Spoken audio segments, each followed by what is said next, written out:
why do I always leave my mic open for this part? Y'all just hear me breathe. And then I'm like, I could mute, but then everybody just heard. Your mic's not open, so no one hears you at the moment. Just my gross voice.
I do that every time.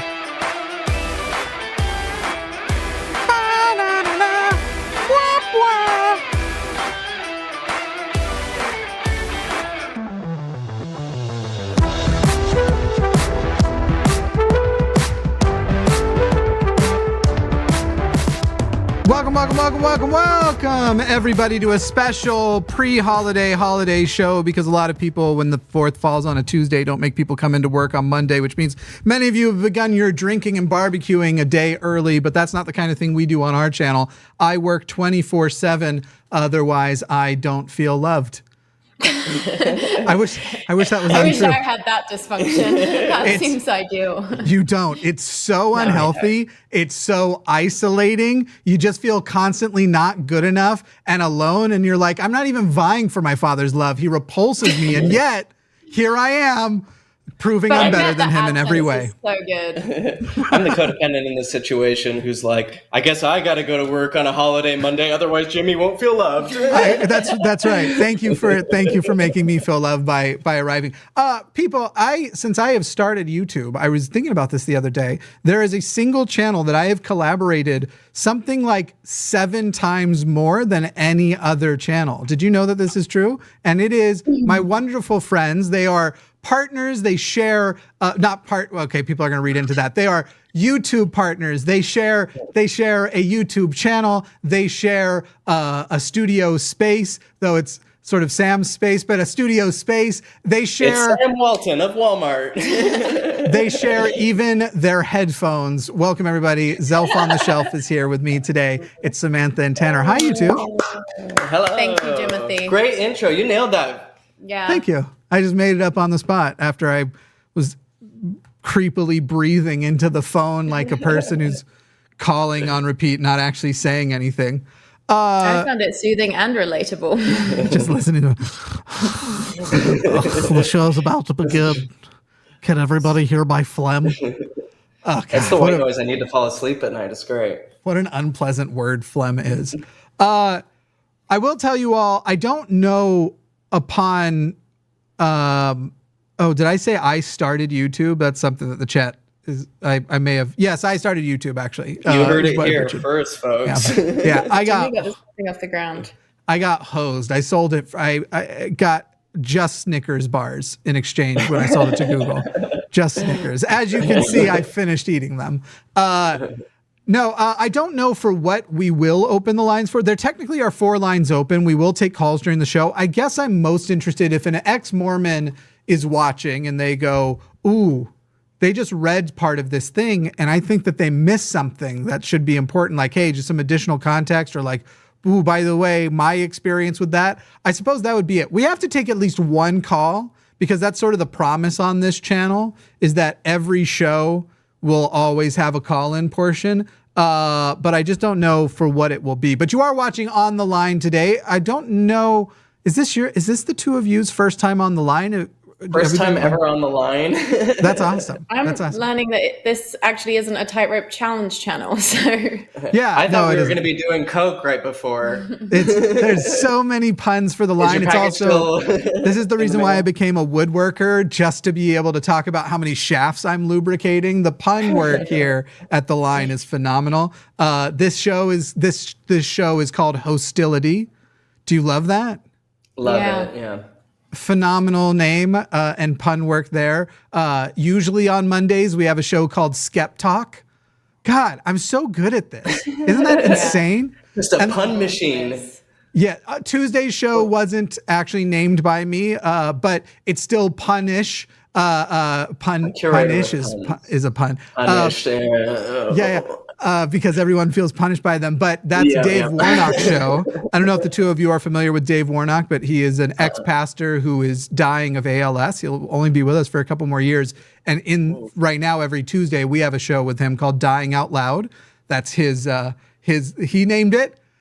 Would I have come up with a better pun? Maybe. But he did his best. And then Dillahunty does the hang-ups on Wednesday, which is a reference to how he hangs up on people. And then Thursday is the Transatlantic Call-In Show. We will have shows every day, but Dave is off tomorrow for Dying Out Loud for the holidays, doing some family functions. So the idea, if I can get it done in time tonight, because this is how I like to punish myself. I literally thought of this last night. I was like, what if we just do an 8-hour marathon on the 4th of July of clips, but only theist caller clips from the past. So it's going to be 8 hours. I have to make an 8-hour episode tonight of caller clips.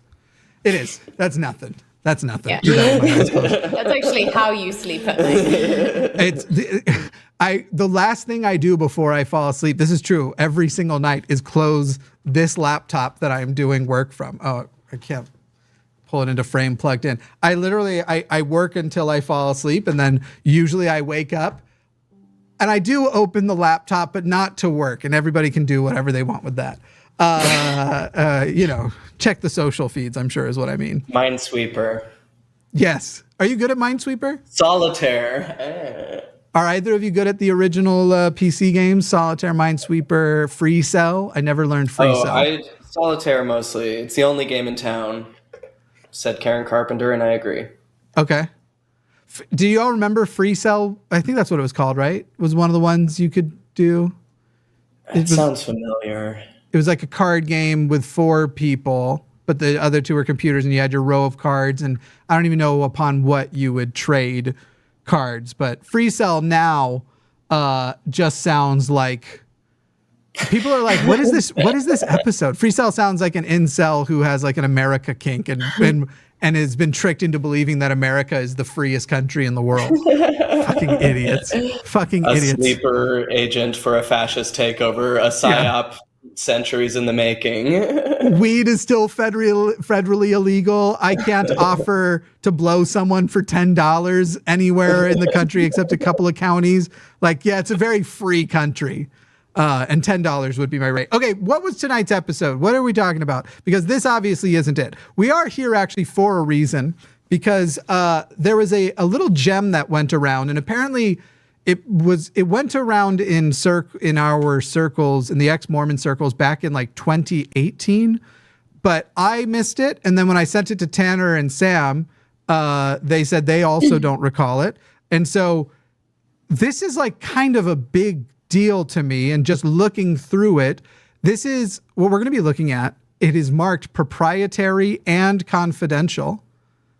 Just so everyone's, this is both, in this economy. Yeah, exactly. We'll just zoom in on we're breaking the rules. Proprietary and confidential. This was created for, let me see if it actually says it on one of these first pages. This is something that's super funny to me as well, is that they still present it. This was created for one of the apostles of the Mormon Church, Dieter Uchtdorf, and it's meant to be a resource which would help the church understand why people are leaving and potentially put together a plan to help recover those people, to stop them from leaving. And yet it's put together like a 10th grade English research paper. Like, it's literally, you got your cover page, and I want that shitty piece of plastic to remove off of it. Then a blank page. Then a random quote from Clayton M. Christensen from Harvard Business School with the last name of Christensen. I assume he's also Mormon. No, he's like a prominent Mormon. And that's a stupid quote. Why would you find it? How could you find a remedy for something if you don't know the fault is there first? You know what I'm saying? Which kind of is like a weird parallel of the church's tendency to find problems that don't create problems that don't exist. Yeah. If this is for apostles to read, who's the quote for? Is it saying don't find fault with people who leave, or is it just kind of like a self-soothing? I wanted to know that too. Is this quote meant to be directed at, hey, when you're reading this, instead of reading it and trying to figure out why it's everybody else's problem, figure out why it's your problem and figure out how to remedy it? Or is it directed at, this is about the people who left the church because they were looking for faults instead of looking at how to reconcile their faith? I'm leaning more toward that second one, but if there are other options, I'm all ears. I think it's for don't find a fault with the leaders and the prophets. Because if this was in 2018, I mean, everything they've said about people who leave since then has absolutely been fault-based. Oh, 2013 is when they got it, is when Uchtdorf got it. 2018 was when it became public knowledge that this existed. And then it's been kind of making rounds again in ex-Mormon circles recently, thanks to there was a Reddit post that was going big, and then there was an Instagram account who I'll just give the sort of shout out for, since without them, this episode wouldn't be happening, at least not in the way it is happening. Of course, I fucking suck at Instagram. Okay, is this the right person? Yes. Lily from Dear Mormon Me on Instagram had shared it in a story, which then led to a Reddit post. And that's actually usually the first thing I do when I open my laptop in the morning is check Reddit, for the record.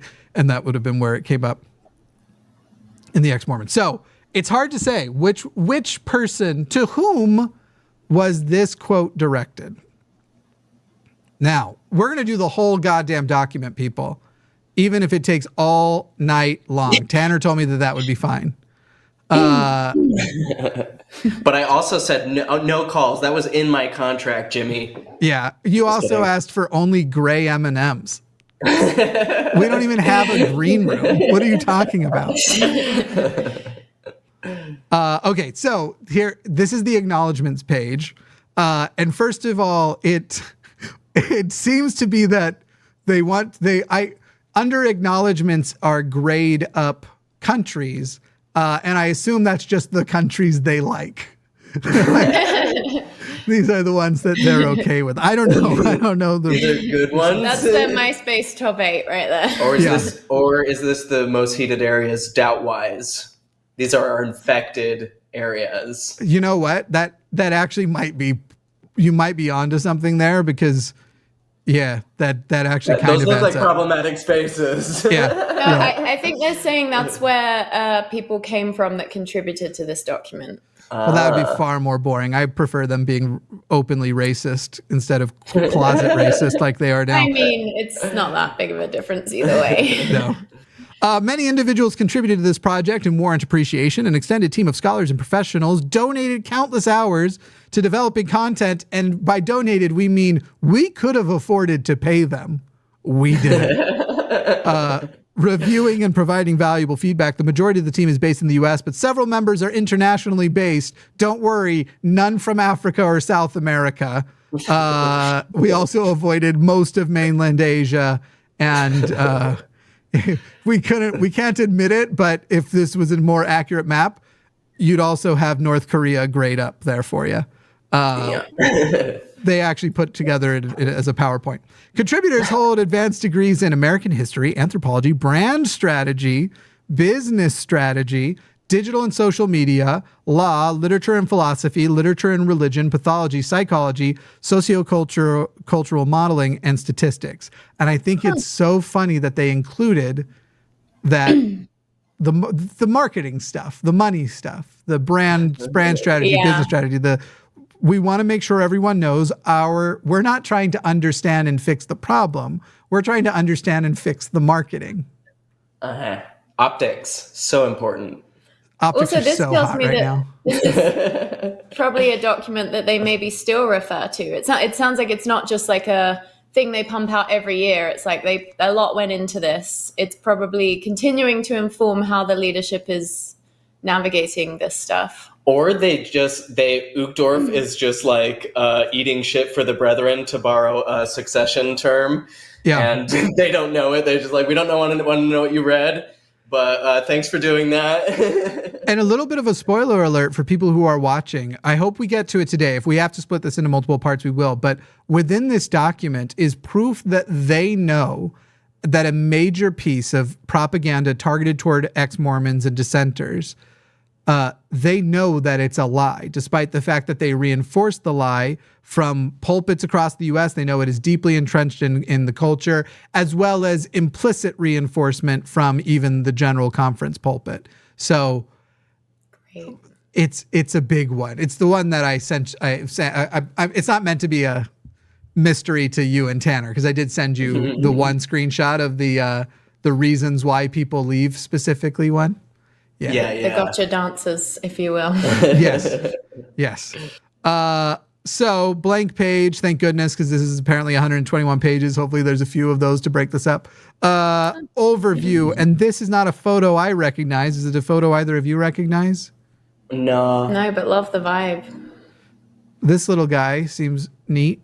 Seems like a decent doing some pondering, I'd wager. I'd like to know his opinion on his photo being taken and used for this purpose. I wonder if he cares at all about our doubts about white supremacy in the church.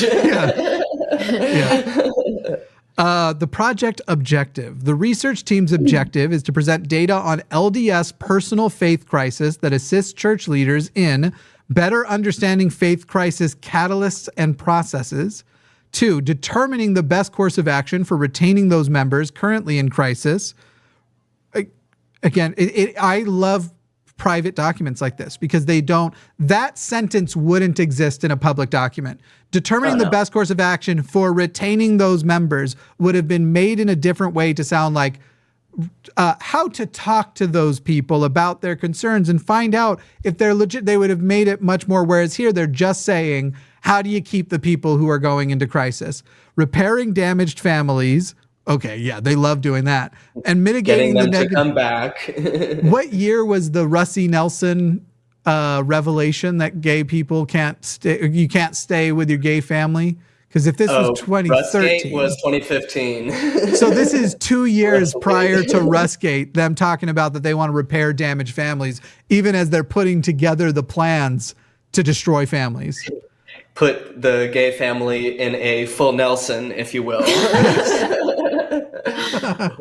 And mitigating the negative implications of those who are leaving or have already left. Considering how to best prevent faith crisis from negatively affecting current and future generations. Faith crisis defined.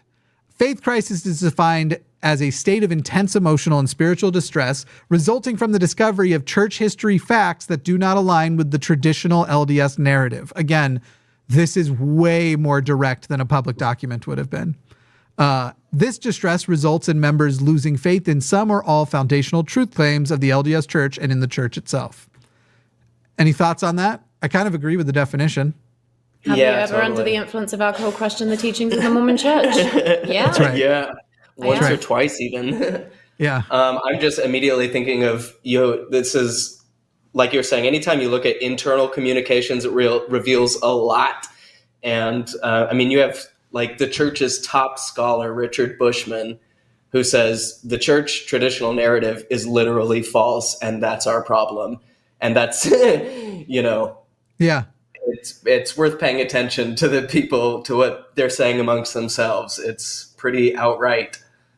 I don't know why I haven't ever thought to just make this image behind me different LDS paintings that depict lies. Like literally this could right now be, I'm not going to do it because it would actually take time, but this could right now be the picture of Joseph Smith translating the Book of Mormon, either the one where he's literally looking at it with his finger along or the one where he's wearing the Urim and Thummim, allegedly. There are two options for the same lie. I like when there's options. I really am a cafeteria Mormon in that way. Yeah. Did you all ever color? I remembered the other day that I'm almost positive in primary, the Urim and Thummim photo was turned into one you could color. Because I remember trying to find one of the gold sparkly crayons to make the breastplate gold. Did y'all remember doing that? I don't remember that one, but yeah. I bet it's out there. Somebody find that for me. Reasons to focus on faith crisis. With the church being such a sacred integral part of our lives, openly discussing faith crisis can be a heartbreaking task. However, a candid and expeditious analysis of the challenge is essential because our data shows a significant number of church leaders who have traditionally been stalwart, active, and highly committed are leaving the church or lapsing into long-term inactivity, resulting in a void of local leadership. That's, again, nothing they would ever admit out loud. I'm fascinated on how this became public. I'm not going to say how, but I'm actually related through marriage to, do you remember the guy in the UK who sued the church and Monson had to go and testify? He was suing for the return of tithing. Tom something, yeah. The second anointing guy? Yeah, Tom I think Phillips? so. No, not the second anointing guy. The ex-bishop guy. You know what's so funny is I'm related to him through marriage and I can't remember his name either. And then later he became obsessed with being an activist over that you don't have to ever wear shoes. but he was basically suing for the return, or he's a part of the suing for the return of his tithing money. Yeah. Fair enough. Yeah. Anyway, and you never have to wear shoes, people. It's the wildest thing. We've always said that.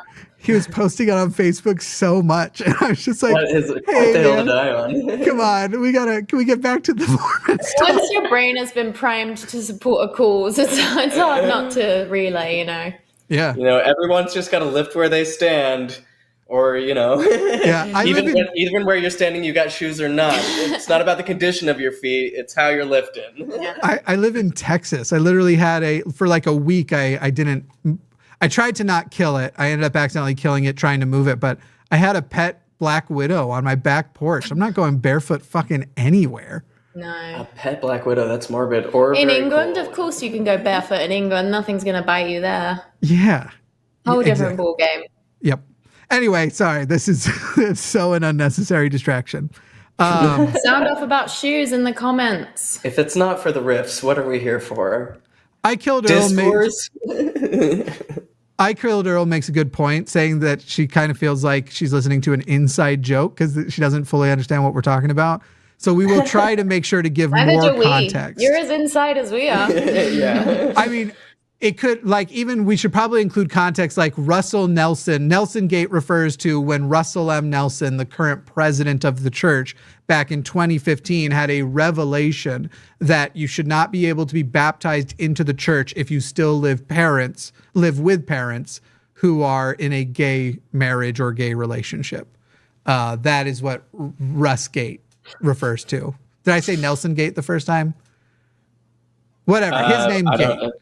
Yeah, we can the term is going to be interchangeable throughout. So Dieter Uchtdorf is one of the apostles. He's always been sort of loved and hated because he's sort of very charismatic and funny, but he's clearly more progressive than the rest of everybody else. Like not just got demoted for it. Yeah. When Monson died, he was originally in the first council with the last prophet, Thomas Monson. He was a part of the first council. Monson died. And then the guy who has been famously the Democrat of the apostles became the president, Russell M. Nelson, and also a world-renowned heart surgeon, Turns I out didn't just know a he was regular. a Democrat. I did not know that either. Oh yeah. That was always the like, and eventually this person who we knew was, or at least was, a Democrat. I think they found out because of donations or something he had given years and years back. I think he probably hasn't been a Democrat since before Al Gore.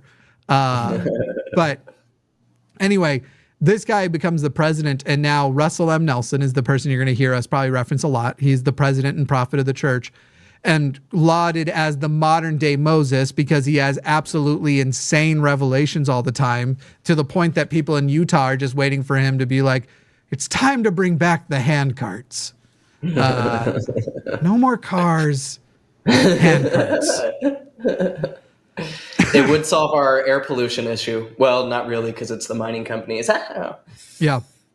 All right. So we'll be better at making sure that people who are not Mormon get a little more context. So sorry about that. So reason Scouts honored. Scouts is an organization partnered with the LDS Church. In the past. Now they're kind of they've gone woke. The church pulled out of the Boy Scouts. That's right. Thank goodness. So many jokes that we're going to skip. Yeah. When longtime members, reason number 2, when longtime members go inactive as a result of faith crisis, a large ripple effect is created within their families, wards, and stakes. This ripple effect that causes others to lose faith may not be detected for months or even years from the point of the first exposure. That's literally I left the church, and then the next person to leave the church wasn't for years later. It's again, the only way this could actually be a little bit more open and honest, because it's an internal document, is if every sentence ended with, and that affected our tithing collections by this much. But good on them so far, except for that it was private. Not addressing the faith crisis issue will compound the challenge for future leaders and future generations of members. Yeah, I should fucking say so, since you just kept ignoring it and just bastardizing everybody who had left as miserable and desirous of sin up until now. And then the internet happened and those people could start talking to each other. And it turned out that pretty much none of them left for that reason, but whatever. It's just a fun perk that you get to have sex and do drugs when you leave the church. It's not the reason you go. It's just a benefit. And if you go for it, then honestly, hell yeah, that should never have been withheld. Yeah. Number 4, while it was not uncommon in our recent past for left-leaning individuals to struggle in their faith over doctrinal issues such as blacks, and in 2013, they're still just collectively referring to them as blacks. The church will never, and the priesthood or gays, our data suggests an increasing number of individuals and families from the middle are losing faith and reducing or eliminating church activity as a result of faith crisis. Capitals. Yes. A need for new metrics. Traditionally, the church has measured loss of faith and disaffection by tracking the number of resignation letters received at church headquarters. Unfortunately, this traditional measurement vastly underrepresents the faith crisis challenge, because we just found out that we only have 4 million active members, and yet we're reporting, what are they up to? Like 18 million, 19 million? Again, We're 1 billion strong, Jimmy. That's right. More and more, they're flocking every day. We actually realized that Catholics are a type of Mormon the other day, so... So we're counting them. And thanks to a 1990... an ensign from the 1990s, we think we can actually claim Muslims too. Joseph Smith did call himself the American Muhammad, so yeah, they are ours, and we are the new Jews as well. We are the House of Israel, so they count. But also published in the Ensign in 90 was that, and we are going to only say the word correctly, not the way Mormons say it. It is not ensign, it is Ensign. I was going to comment. Yeah, I'm not falling for that Mormon propaganda anymore. But it was solidified that Muhammad was an actual spiritual. There was a real spiritual member. Noah as Gabriel really did visit Muhammad, and God was trying like a soft launch of restoring the gospel. You gotta try a soft launch. Yeah. When it's like not every pedophile can cover the whole earth. You gotta call one in each region. Yeah, he basically was like, look, we need to run a beta program because before we go mass release, we need to invent algebra. So we're gonna go ahead. We're going to launch Islam, that's beta restoration, and then they'll handle the algebra thing, and we'll be good. I don't know how algebra works in. I don't know how algebra works at all. Yeah, I don't want to know. But Muslims invented algebra. Good on you, Muslims. Among other things. Yeah. Pedo apologetics, for example. Anti-Islam sentiment I've ever heard. Fucked up that they would do that. How did they convince everyone to have to take it in 7th grade? That's what I want to know. Yeah. Well done for inventing the worst thing. Good job. You've never taken calculus, it would appear. Or organic chemistry. What the fuck is that? I will kill you. Both terrible. Anyway. So traditionally, the church is measured. We did that part. A large segment of those who have lost faith remain active or semi-active in the church. Just under half of our faith. The church would fucking ignore resignation letters. Like in 2013, that was pre-Quit Mormon, I think. So you would send them an email, or they just could completely ignore it. They wouldn't process your resignation. We had to start getting notaries involved. And and sometimes they would literally send people to your house to try to get you to take it back. Reconsider, yeah. Two guys in suits showing up. Hey, man, you're really gonna God's army out there giving people the shakedown. Like, you're really gonna burn in the second coming over this. Yeah, I mean, someone who does the Book of Mormon reading on Aron Ra's channel with us, her name's Shannon. She was talking about the fucked up weird letters she was getting, and then they tried to write a resignation letter for her when she on Glassbox was basically becoming too much of a problem, was trying to force her out. Because I'm surprised I haven't gotten those, because by now I should have earned an excommunication. And so I'm surprised they haven't tried to convince me to resign so that they don't have to risk excommunicating me. I think it's because you don't have the pretense of being a believer, but I think you should. I think we should try to make you the most, try to make you the poster child of the LDS church, and then they'll want it. Literally, I have firesides. When they said we're done with the name Mormon, I took it. So I was like, all right, fine. I'm a Mormon. And then I have been saying for the last year now, if the church is not willing to excommunicate me for the things I've done, then I have to assume that is because they want me to represent modern day Mormonism. It stands to reason. Do you think they own a trademark on Mormonism? Can you even Mormon? I bet they do. Oh, there's certainly got to be some sort of financial legal thing. Is Sam talking to Bernie? No, I wasn't talking to anyone. About getting a little bit of chocolate to eat during this live stream. Wonderful. I hope there's mushrooms in it. Might I have a morsel? Anyway, Jimmy, we can feed you through the screen. Thank you. Num, num, num, num, num. These active but faithless members have no reason to submit resignation letters. So this is part of the large segment who have lost faith remain active or semi-active in the church, just under half. Of our faith crisis survey respondents who had lost all faith continue to attend meetings. These active but faithless members have no reason to submit resignation letters, which is, if that's true, that half of people who completely don't have faith anymore are still attending, even that's an interesting thing to know. I just want to know how true it could be and how much that has changed since 2013 and how many people, when they went through the pandemic, and were like, oh, I can live without going and seeing my community every week. How many people then never picked it back up? That'd be good to know. Mm-hmm. The majority Someone hit us with some data. Yeah. Jana Reese, get on it.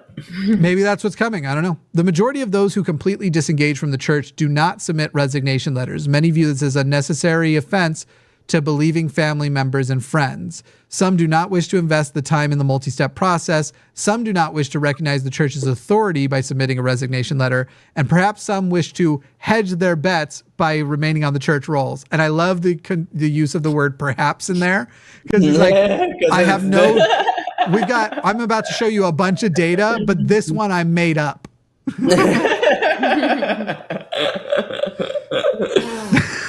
Measuring the severity of faith crisis by simply tracking numbers of resignations creates a false impression that there is no formidable challenge and causes many to deny the severity of the issue. It will not serve us well if we have faith crisis deniers in the same way we now have climate change deniers. Interesting. Whoa. I mean, in a way, it almost sounds like they're saying we both want to get rid of faith crises, but if they're going to stay, we probably don't want them in church with us. Like, let's also get them out of the pews, the ones that we're not going to recover, because they're probably infecting. Is there a head writer on this? I did not see. It just said It was a collaborative effort from non-black from many and white brown countries. Yes. A Harvard Business School professor. Okay, a need for disruptive innovation. A Harvard Business School professor, an active church member. Okay, so yes, Clayton Christensen, the quote above, is a member. Developed a business model identifying two main forms of organizational innovation: sustainable and disruptive. Sustainable innovation. Oh my God, he did not invent the concept of disruption and system. I saw that earlier. I was going to comment on that. I was like, what a grandiose claim. That's like fucking Keith Raniere being like, I'm a top 5 problem solver. Like, what the hell are you talking about? Did you ever watch the show Silicon Valley? Do you remember the conjoined triangles of success? And now that's taught at business school from, what was his name?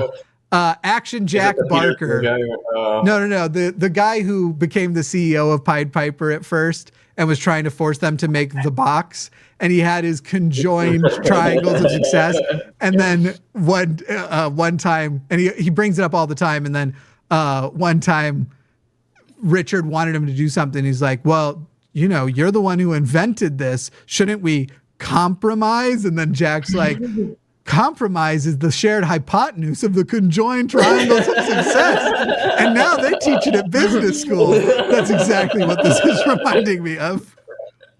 Sustainable. What is business? Why can I remember perfectly television shows from 10 years ago, but where my keys are right now eludes me entirely? What did I have for breakfast yesterday? I don't fucking know. Who knows? I'm impossible to retrieve that kind of intel. My memory is so good for nothing useful.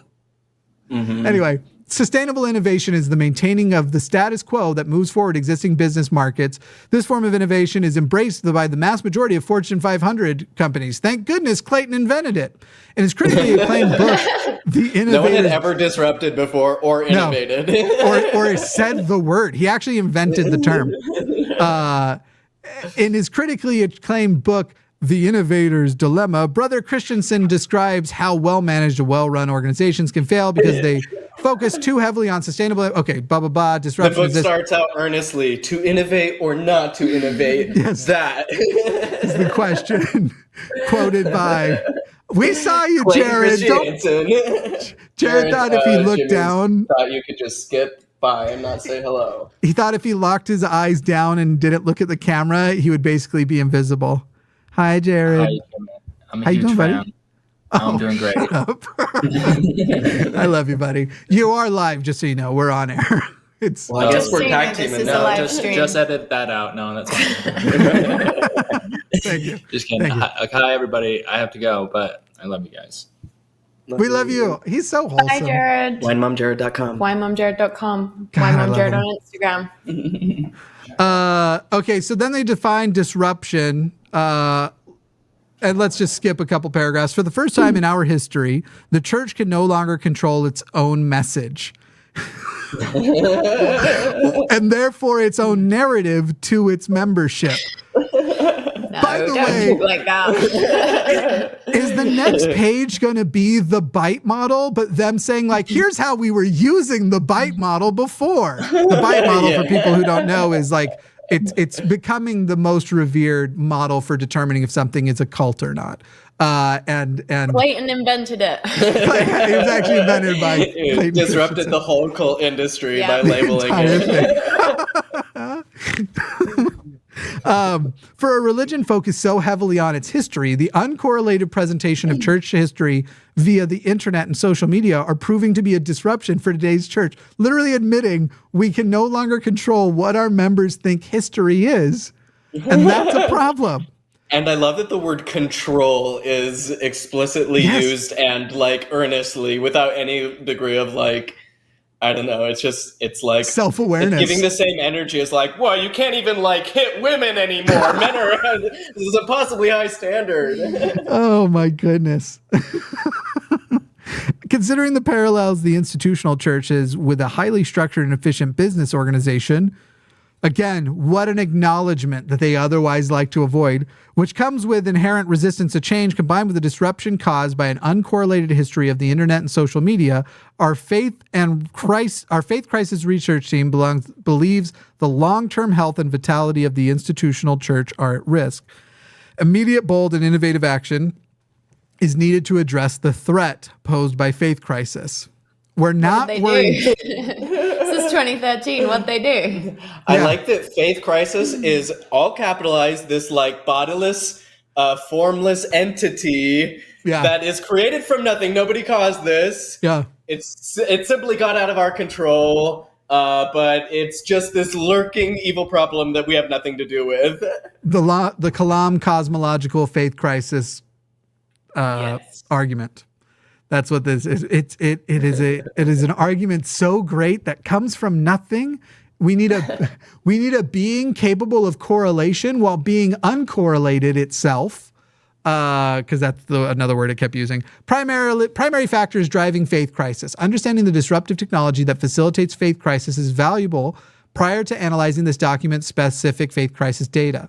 Our research team identified 4 primary factors that drive faith crisis. 1, unprecedented access to uncorrelated information. And they love adding this uncorrelated thing in there. But it's unprecedented access to information. Let's be real. It's bothering me immediately that they can't decide what they want to do, title case, not title case. And the first one, the 2 is capitalized, and the second one, it isn't. No wonder people are leaving this organization. This is a shit show. And we're to believe they had marketers on this. Yeah, this is absurd. They unfortunately they have the same editor from the Book of Mormon, unfortunately. So it's going to be ongoing revisions for 200 years, the most correct book on earth. They actually removed 7,000 instances of it came to pass from this document. It's even funny that they're using the term uncorrelated, since correlation itself, I feel like the more that people become aware of correlation as an effort and function of the church, the more they're like getting into faith crisis and realizing that there is a concerted effort to present a single whitewash narrative around a corporate structure, and that there were things that varied wildly in contrasting like doctrinally from that narrative. So it's like, even that they're using that is sort of an accidental tell. If anything, uncorrelated simply means this thing. The church can no longer control its own message and therefore narrative. So they're saying uncorrelated to the previously church-controlled narrative. Number 2, continual access to uncorrelated information. Number 3, which is sort of so it's the same as the first one, but continuing. We have failed to steal all the members' smartphones, so they still have it. Number 3, unprecedented content creation and consumption. Well, I wasn't doing it in 2013 , but they thought 2013 was unprecedented. Wow, there is a new precedent in town. Yeah. That's right. And then number 4, the Mormon moment. What that one mean? Oh, I think that was like, when we were doing our internship, when it was like Meet the Mormons and Mitt Romney was running for office and David Archuleta was winning on Sing Along So Ticket they or say whatever. the fact that it was dying down? Yeah. You'd No, think- I think that just like, I think starting with the Olympics probably in Salt Lake City was sort of the beginning of the Mormon moment and kind of this drawing into the collective consciousness, like, oh, there's this little group of wholesome weirdos who also have and that was kind of like, see, Mormons are normal and really effective business people and they're totally cool. And then all the dark stuff started coming out more, and then you get the Book of Mormon musical. And, Yeah, I guess it would be, if it's that, I'm sure they're going to define it, but if it's that, I guess it would be that by trying to mainstream Mormonism, you don't then just welcome, because ex-Mormon or anti-Mormon sentiment used to just be these other religions' pastors who just hated Mormonism. Right. And now you actually have the ability for the mainstream on the news and stuff to challenge things that are happening within the church. But let's find out. And that is an important distinction, because most of like what you learn, like I, as a missionary, didn't learn any of the real arguments against the church. I only learned how to debate the Bible with Christians. Yeah. And I thought that I had all the answers, but that's only because they kept the questions away from me. Right. And then Google was invented and it all got fucked. And then we just really decorrelated. Fun fact, Google invented by Clayton Christensen. That's his baby. Yeah. It's kind of a passion project for him in college. To people who are trying to call in, I will probably save calls so if you're on hold, you may be there for a while. Unless we see something that is related in our notes, when you talk to the screener, if it's something we just said that you want to respond to, that we would probably let through, but otherwise general questions we'll probably do later in the show. Yeah, I mean, we'll read super chats, by the way, too. So far, no one has super chatted, but that's because nobody likes me. Following a description of these factors, a faith crisis example is provided to illustrate the speed and ease in which many of our members are exposed to uncorrelated information that can trigger a faith crisis. So I assume, okay, a faith crisis. I think they're saying they're about to do an example of a faith crisis, and we'll all see if we see this as familiar. And by the way, I suspect they're capable of coming up with an actual pretty accurate depiction, again, because this was an internal document, not meant to be seen by the public. Yeah. So here's number one, unprecedented access to uncorrelated information. My 10-year-old son asks his older sister to tell him the typical length of an adult leopard gecko. Well, that's how we all start. That is the slippery slope. You don't never even once, you know? The geckos. Without hesitation, she enters the query into Google and within seconds responds with the answer, 10.9 inches with a weight of up to 65 grams. So this wasn't in America. Anyway, the internet democratized. Yeah, great. Now I got to go do a gram conversion. No, that is a spiral slope into Islam and algebra. How many grams are in a tall Starbucks drink? Anyway, because that's our current measurement. The internet democratizes information. Today, literally no question goes unanswered. Through the internet, our members now have access to uncorrelated church historical data, details, and doctrine that vary and sometimes conflict with our traditional LDS narrative. And we prefer our uncorrelated history data, which we then correlate without demonstration. It doesn't say that. The internet presents this uncorrelated information from vastly different perspectives, from apologetic to highly critical. I think I need to burp. Nope, it was a false alarm. Oh, I burped for you. Thank you. Continual access to uncorrelated information. So the top line graph is meant to represent internet usage throughout the day prior to the smartphone. And then the second is meant to be internet usage throughout the day with the smartphone, where they have overlaid these surge bars. This is clearly from 2013, because now it would just be one big solid giant block. Gaps. Yeah, these gaps are insane. And this how person's a mindful king. No wonder he had time to do this whole project. Put together a whole PowerPoint with 20 of his closest white buddies.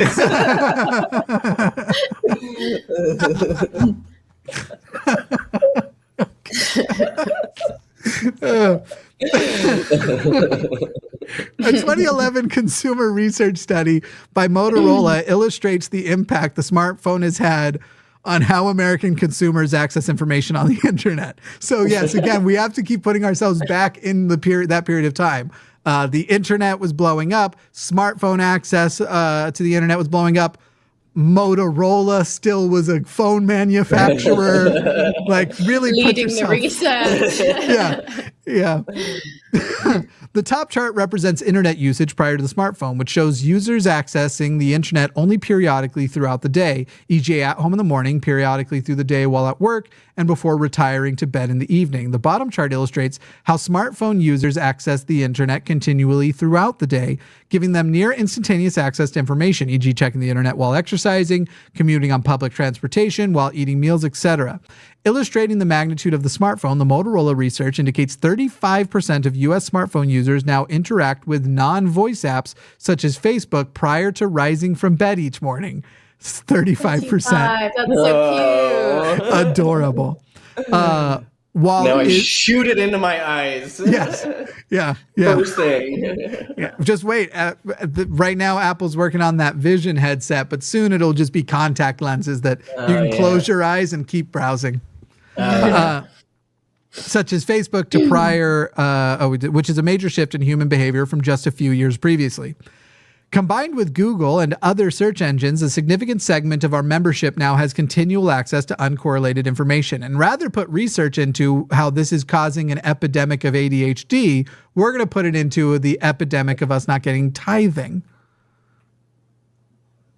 The real problem. It didn't say that second part. It's so difficult when billion-dollar tax-free corporations lose a little bit of money.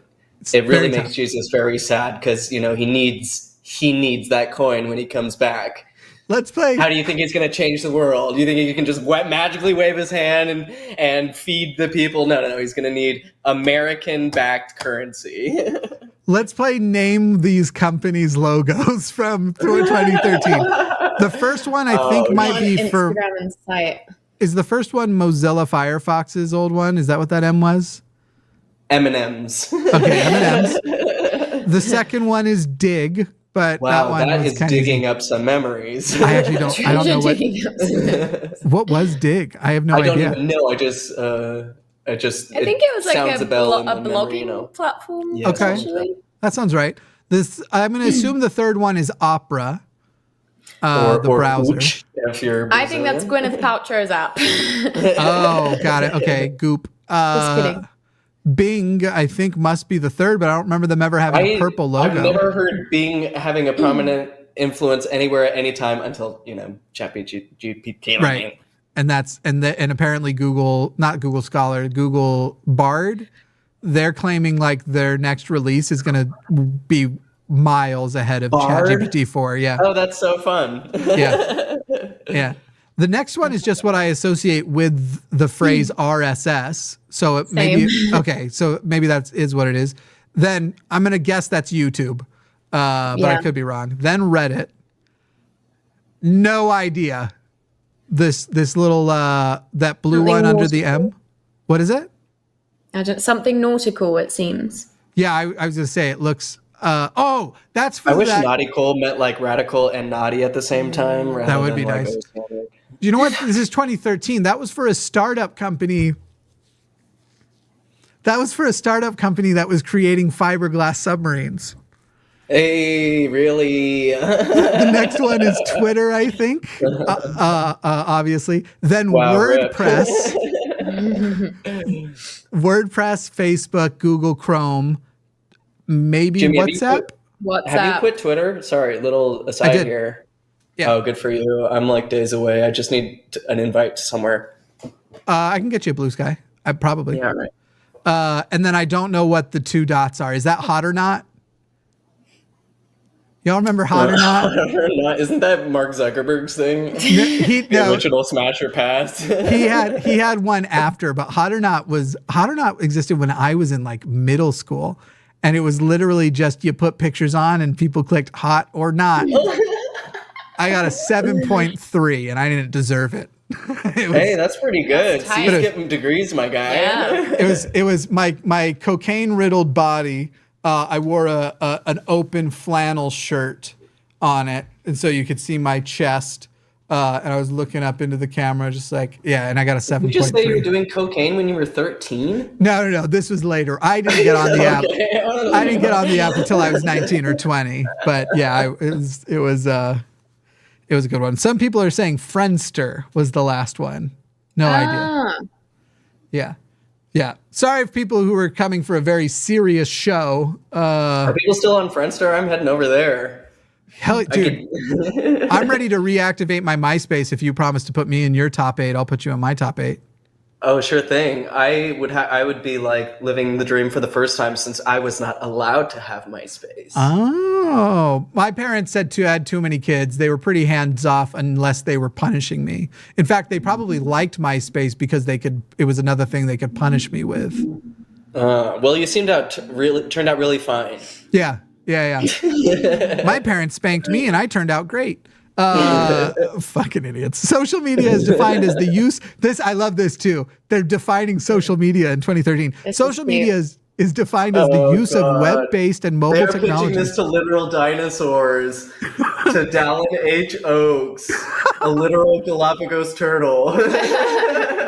None of the healing process. Yeah, none of the kindness in his eyes. He still wouldn't get it. He's sitting there going, can somebody troubleshoot my AOL Instant Messenger? I'm trying to get my AIM on.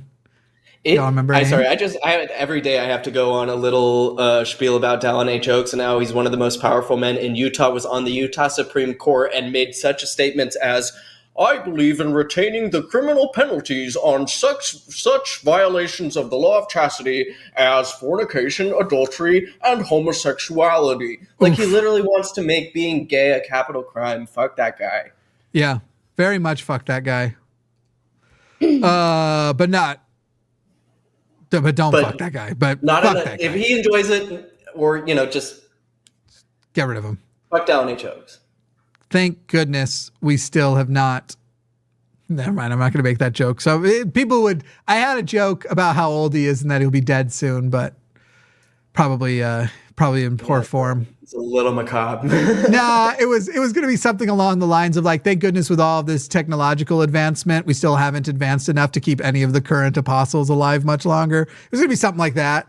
But I just figure people are going to go, well, that's a threat or something.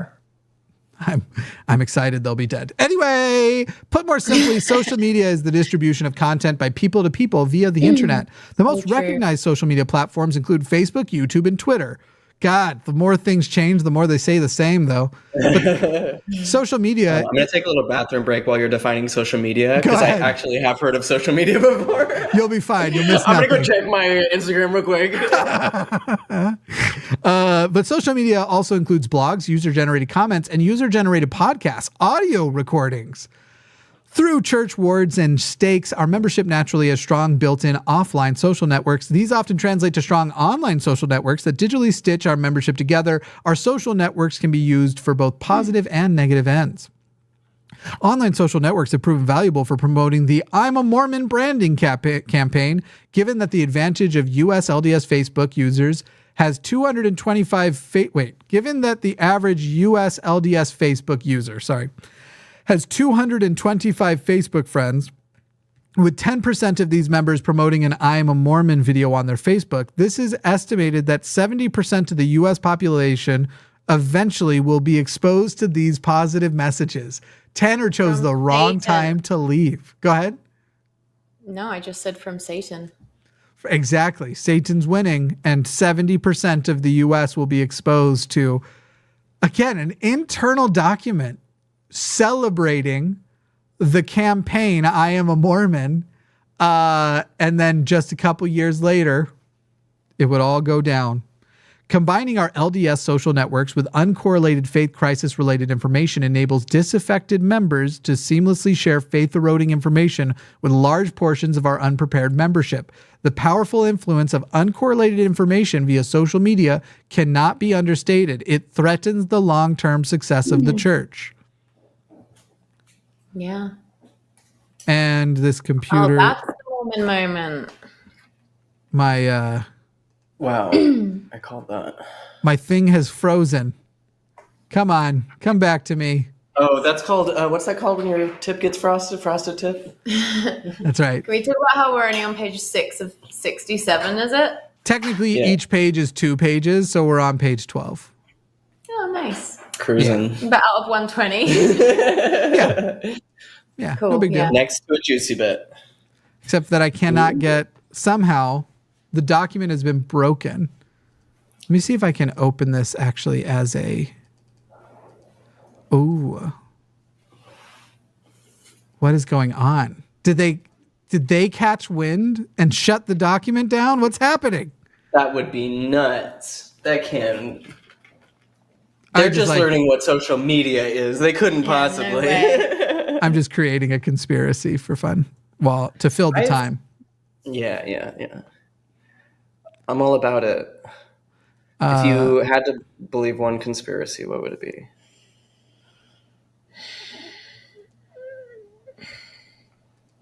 What would yours be? Marilyn Monroe and JFK were the same person. Oh, And it was a suicide pact. wow. That's powerful. Is that a real conspiracy that exists? No, I'm just, like you, peddling them for fun. Okay, gotcha.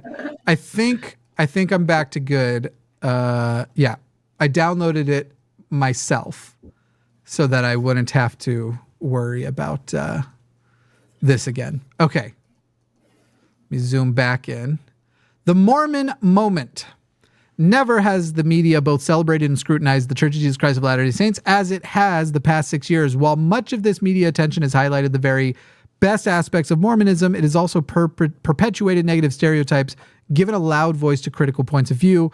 And I'm really surprised that the South Park episode is not one of the pictures. Because that was definitely more powerful than the show Big Love. That one episode of South Park did way more than the entire show Big Love did. Anyway, this uncorrelated information is often arbitrarily presented to members who may be unaware of or ill-equipped to deal with such new information. As outlined in the following pages, unprecedented access to information through Google and similar search engines, continual access to information via mobile technology, and unprecedented ability to create and consume social content, combined with the Mormon moment's media attention of uncorrelated topics, has proven traumatic and in some cases devastating for a segment of our active membership. Because they have always cared about trauma. By the way, Tanner, you missed, while you were in the bathroom, them celebrating the success because of social media of the I Am a Mormon campaign. They were doing Satan's work. That's right. Satan was, look at this. Is that an iPhone 4? Aww. Back when they still had the squared edge, then they took it away and then they brought it back again, and now they have the squared edge again. That gecko story that we read, was that just illustrating how one might get on Google? It didn't even lead to anything. It was just saying, literally like, here's how somebody gets on Google for the first time. It was basically saying you can get to any question, an answer to any question you want quickly. Yeah. And you don't even have to wait for your dad to make up the answer. And they didn't even do an example where he got bad information about the length and weight of a gecko. Sounds like he got the right answer. That's his whole thing. It's like, people are getting correct information. We're fucked. Geckos are made of ice cream. Faith Crisis Illustrated. The following real-life anecdote illustrates the ease and speed in which faith crisis information can be presented to... Okay, here we go. Presented to our active membership. Sam, I think I've told you this before, but you have perhaps one of my favorite voices and accents in the world. Do you want to read the story? Thank you, Jimmy. I was wondering if you'd ask that. Adam, a pseudonym, was a young man in my New York City ward when I was in the bishopric. Adam had a leader-to-youth ratio of 3-1 and was by all accounts a solid young man with great leadership potential within the church. Is that the goal? 3-1? 3 adults to 1 youth? Youth ratio. Maybe. A leader to youth. Like that's something they think about. Leader to youth ratio. Leader I to didn't know youth. that was a metric anybody was interested in. You want 3 times as many leaders as youth? Or did they word this incorrectly? I have no idea. I think they're just saying The adults are sticking around. He's being led and guided by stalwart members. It's not a diminishing ward. Yeah, this isn't your average blue-haired liberal apostate, born evil. This is a diligent person. They need to define these terms. I actually just want to know what the term, because it's not saying the adult to youth ratio. It's saying leader to adult to youth. Yeah. And leader to youth 3-1. So every individual has at least 3 leaders. That actually does sound right, Mormon-wise, except they got plenty more leaders than that. It's just leaders upon leaders. I think that this means 3-1 means my bishop is one of mine, right? Which would mean if, let's say, the 3 of us are in the same ward, all of us would have a bishop, a young, not a young men's president. Let's say a bishop. Let's say Tanner and I are in the same ward because it's easier. We have our bishop and our elders quorum president and our, I don't know, what do you want on top of that? The Boy Scout leader. Cool. Sure. That's 3 for each one of us, but they can be the same 3. That's the only way I can reconcile it. Yeah. In mid-2011, Adam discovered through Facebook the Anti-Mormon website, IamAnEx-Mormon.com. This antagonistic website mimics the I'm a Mormon campaign by presenting videos of members telling their disaffection stories. A few weeks after discovering this website, Adam lost all faith in the church. Feeling betrayed from not being told the whole truth and wanting to share his pain with others, he posted a link to an I'm an Ex-Mormon video on his Facebook page. See below. Screen capture. Ooh. You can totally see his real name, though. Hi, my name is, Peter. I think that's supposed to be one of the ones from, not that it was his video. Got it. I remember seeing those in, between, 2011 and 2013. And at BYU Idaho and resisting the temptation to look at it, to click. Mm-hmm. You were so strong. Thank you. Got me nowhere. Was that the end of it? Sorry, I was looking something up. Looks like it. So Adam is out. This reads like a Jack Whalen novel. Yeah. Patreon.com/Zelph on the Shelf. If you want to read 80s Mormon fiction with us, it's a very fun time. Oh, no, it does go on. Go to the next page. But you have to pan over. Oh, yeah. Sam is reading from the live stream, just so you know. Oh, yeah, okay. I can read from the computer, though. Within seconds, over 100 ward members who are Facebook friends with Adam were potentially presented this video. Disappointingly, one of the young women from the ward commented on Adam's link and voiced her support for the disaffected message. Many others presumably viewed the video but did not comment. Path to additional information. Each of Adam's Facebook friends who had clicked on the video would have been taken to the I Am an Ex-Mormon website, where they would have been presented with a wide range of disaffection stories that are reinforced by thousands of user comments. This site in and of itself is extremely faith-eroding, but if members clicked on the Mormon Think tab, I love Mormon Think, on the right-hand sidebar of the I'm an Ex-Mormon homepage, they would be taken to MormonThink.com, which is considered by many to be the most faith-eroding website on the internet. Mormon Think was a big part of what did me in the end, because they have an amazing database of quotes about polygamy and racism, and when you see them all listed out like that, boy, can it erode your faith. Unfortunately, the domain is taken because I just tried to go to IamAnExMormon.com and it's not been maintained. It gets you nowhere. I was trying to see if the domain was available to buy, but it is not. They took bold immediate action after this document, so they probably... Is Ex-Mormon.com a thing? Because I feel like that's there would be a much shorter website name these days. It doesn't get you anywhere when you go. What about ex-member of the Church of Jesus Christ of Latter-day Saints.com? Of the Corporation of the President of the Church of Jesus Christ. Yeah. Go ahead. Over the course of a few seconds, dozens of Adam's active LDS Facebook friends were presumably presented with anti-Mormon messaging. As presented in the following sections, these faith-eroding messages have proven effectual in destroying the faith of many of our best, brightest, and most spiritual members. You have kind of like a news anchor affect. I dig it. I think you could do it. Thank you. I've always thought that. not to diminish the real work and training that goes into doing that job. I actually think you would be an incredible voice actor of any kind, or reading audiobooks. I think you'd be great. I would love that. If anyone in the chat is looking for a voice.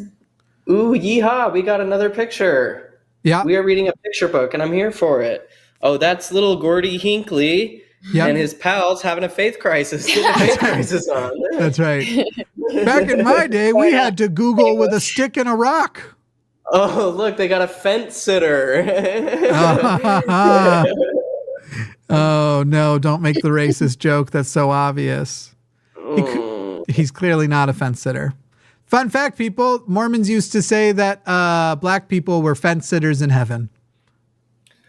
And that's why they were cursed with a dark skin. Yep. So luckily that got us through, let's see, that's one blank page, a picture, a third blank page, and wow, we're making quick progress. Got to be grateful. Survey This overview. is the most I've read in years. Do you want to give it a shot? No, I don't. Here, do you want to read Come this? to Tanner or me? When working with large multinational corporations, it is not uncommon to have 1 million plus research budget for obtaining statistically significant data designed to inform and guide the organization's brand strategy. Without such a research budget, our team recruited a group of Ivy League volunteers trained in statistics, socio-cultural modeling, and anthropology. This initial data collection team was later supplemented by an unpaid group of faithful LDS scholars, educators, and professionals who helped refine the group's strategic recommendations. So somehow, I assume through strong arming from the guy from Harvard who invented, I think, gravity, they were, but I love that this is almost passive aggressive. Like, y'all didn't pay us shit. So we went and found some people for you. We went and got some people to do the data, and then we took their data and we gave that to Mormons to correlate it for us. No, insane that a multi-billion-dollar organization that is watching its membership just hemorrhage doesn't have this as a first item of business. Yeah. Where are we going to come up with $1 million? Take it from the fast offerings. Isn't that for the widows and orphans? Fuck them. This is interesting, though. The survey size. This faith crisis ethnographic survey consists of 3,086 responses. All respondents believed at one time the LDS Church was true, but must no longer believe this to be the case. Excuse me. 3,000. Now I feel like I didn't ask you soon enough earlier to read, and now I don't know what pattern we should trade off reading.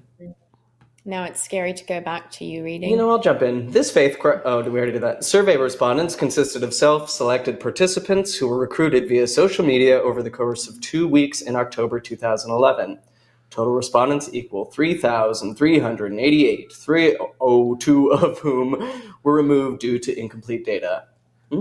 Given the lack of budget, the survey sample was not randomly selected.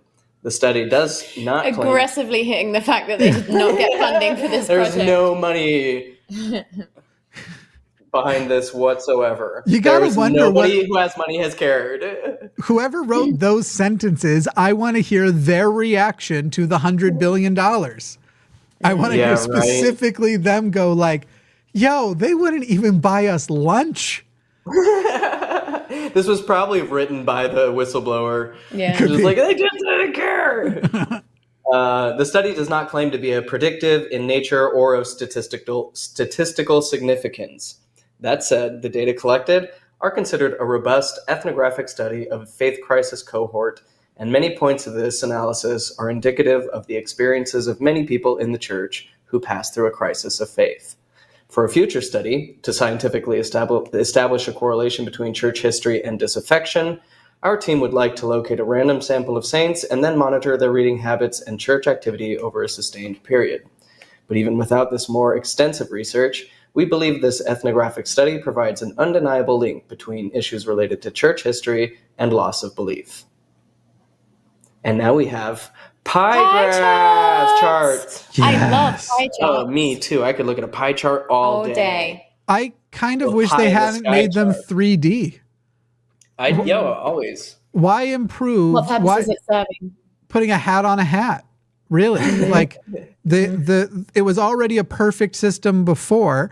I don't even like this way that they're pointing at everything. You put a key next to it and you reference. I've learned how to look at and read pie charts. And this is just, if you're going to label, you put the labels on top of the pieces of the pie that are large enough to accommodate them, or you use a key. The fuck is your problem here? Mormons aren't even good. Mormons are don't bring your pie All those charts to Ivy the next. League people and not a single graphic design. They sent it to their nephews. They didn't have the graphic budget. design was his passion.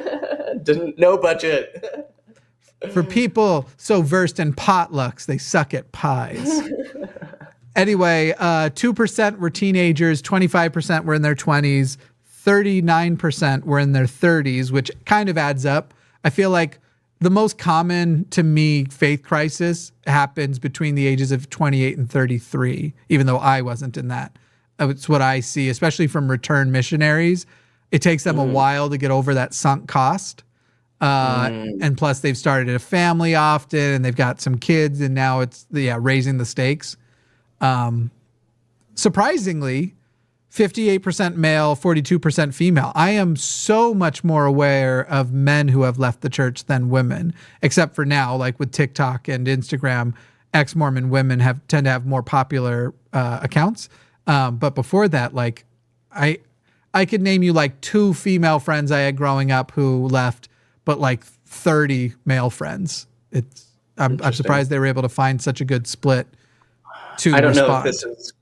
I don't think this is like a reflection of everybody who leaves the church, but I know that over half of our audience is women. Yeah, it's like 65%, I think. Yeah, mine on my personal channel too. I'm not saying that that number represents how many women versus men leave my numbers. I'm saying you never really hear about it as much from women. You hear about it more from men leaving the church. I had noticed it, but again, before the current era of ex-Mormon TikTok being so popular and stuff. Even just the number of ex-Mormon creators, like Sam, I feel like was the one woman for a long time in the space. You're like, Sam actually invented the space. Yeah. Sam invented disrupting the ex-Mormon space. I'm a disruptor, Jimmy. Yep. Disruptive innovator even. Yeah. Don't I know it? Disruptivate is what I do.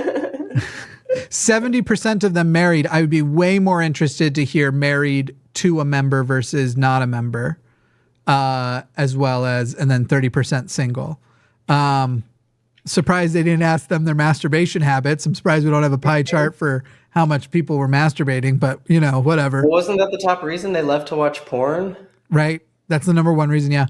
Non-Utah, USA, 60%, Utah, 31%. So I think I know where the surveyors are. 3% other, 4% Europe, 3% Canada, and they couldn't find a single Latin American apparently. But they included it. They included 0% Latin America. Just to show. Didn't have the budget. Nope. Couldn't do it. Shoestring. Education. So this is interesting. Only 3% had high school or nothing. Some high school or high school. 97% were some college or more. But that's just of who they polled. Doesn't mean it's representative of the total people. And then income-wise, only 10% of people. This is sort of an interesting insight as well. That more than half of the people were living well off. And then the other half were living sort of lower middle class to poverty. 10% for 24, 41%. Yeah. Interesting. General, younger members from the survey over-index is struggling with faith crisis, with Gen X and millennials comprising of 84% of respondents. The sample skews slightly more male than female. Education, faith crisis respondents tend to be more educated than average. That should destroy your church. That should just be the thing. The more people know about the world, and the less they believe anything that we're saying. And the less control we get of access to information, the more we feel fucked generally, yeah. Despite faith crisis skewing to the highly educated, members with lower levels of education are also affected by faith crisis. Based on education levels, we can assume many members of the church losing faith are members of means and experience. Income. The income data suggests that faith crisis is moving through all income strata, including those on the lower end of the income range. 43% earn more than $80,000 per year, significantly higher than average.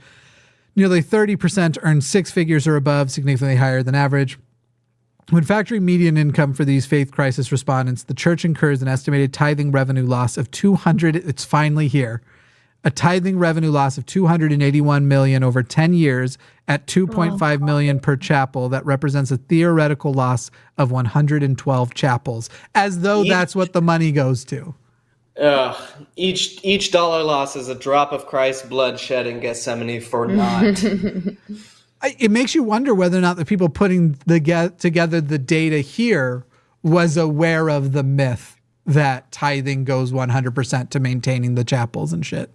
Oh, yeah. Or if they were falling for it too. It'd be funny I bet they were falling for it too at the time. And probably found out since and has had a faith crisis as a result. Yeah, totally. I mean, I like all intellectuals, again, they're saying people, the more educated they are, the more likely they are to question. I started questioning in college because I was just learning about the world and being like, oh, Noah's Ark couldn't have happened. Oh, this couldn't have happened. Moses didn't happen. Oh, okay, none of this happened. God. But so you have all these people who probably have connections, they obviously have connections to the church, but they're smart enough to realize that it doesn't check out. So they're like, oh God, let's try to help them out here. But this was before even the biggest exits from the church. You know what I mean? Like that was still all to come. And I so wish that they had continued. I would love an update of this bar graph. So what this bar graph represents is on the bottom, you have years starting at 1972 to 1975 and then ending at 2008 to 2011. And of the 3,000-ish respondents, this is how many people left in each segment. And it's showing that from the segment before, the adoption en masse of people with social media and smartphones was nearly double just the period prior, 2004 to 2007, and sort of trying to demonstrate a correlation between more access to information at any time is real bad for the church. Does anyone want to read the notes under it? Is this, are we at 71% or reasons and repercussions? Okay. 71% of those who lost faith did so within the last 8 years. Loss of faith correlates with mainstream internet access, broadband and social media, and mobile internet adoption. This is like the Catholic Church being like, back in the day being like, the more that people have access to libraries and books, generally, the more, more that people can speak Latin. While anecdotal evidence suggests a recent dramatic rise in disaffection, this data is not necessarily evidence of that rising trend, as other factors, i.e. lower desire over time to stay involved / respond to a survey, may contribute to self-selection bias. And now we have another graph. Love me graphs. We're looking at the core crust of church leadership. Highest calling held by survey participants. This is very interesting. So what's that tiny little thing? Stake presidency was only 20 of the individuals. This one's not broken down as percentages because whoever wrote this is a fucking quack. They should have put the highest calling up highest. That's all I'm saying. Not whoever has the biggest chunk. They did.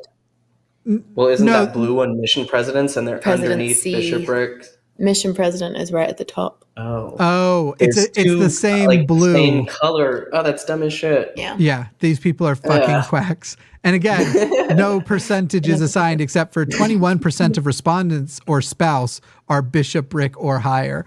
Aw, if your spouse was a bishop, that's included as your personality too. That's so sweet of them. It's nice to ride coattails, I think. Know your place, respondents. But so let's see. What does this number add up to? 930. So roughly 1,520, 1,770 plus. It's getting a little too close to algebra for me. You didn't tell us we'd be doing any maths. 1,900. So a little less than 2,000 had ward auxiliary or higher, so 2/3 of the respondents were at least ward auxiliary or higher. but that's not anything significant. Bishopric or higher is what sort of surprises me. That roughly 400 of the 3,000, so like 15%. Maybe they're going to say all of this. Is that information's going to be okay? Okay, good. We made it to this. Here's what I think we do. I think we close out this section because this was the thing that I wanted to show. We've got the shelves.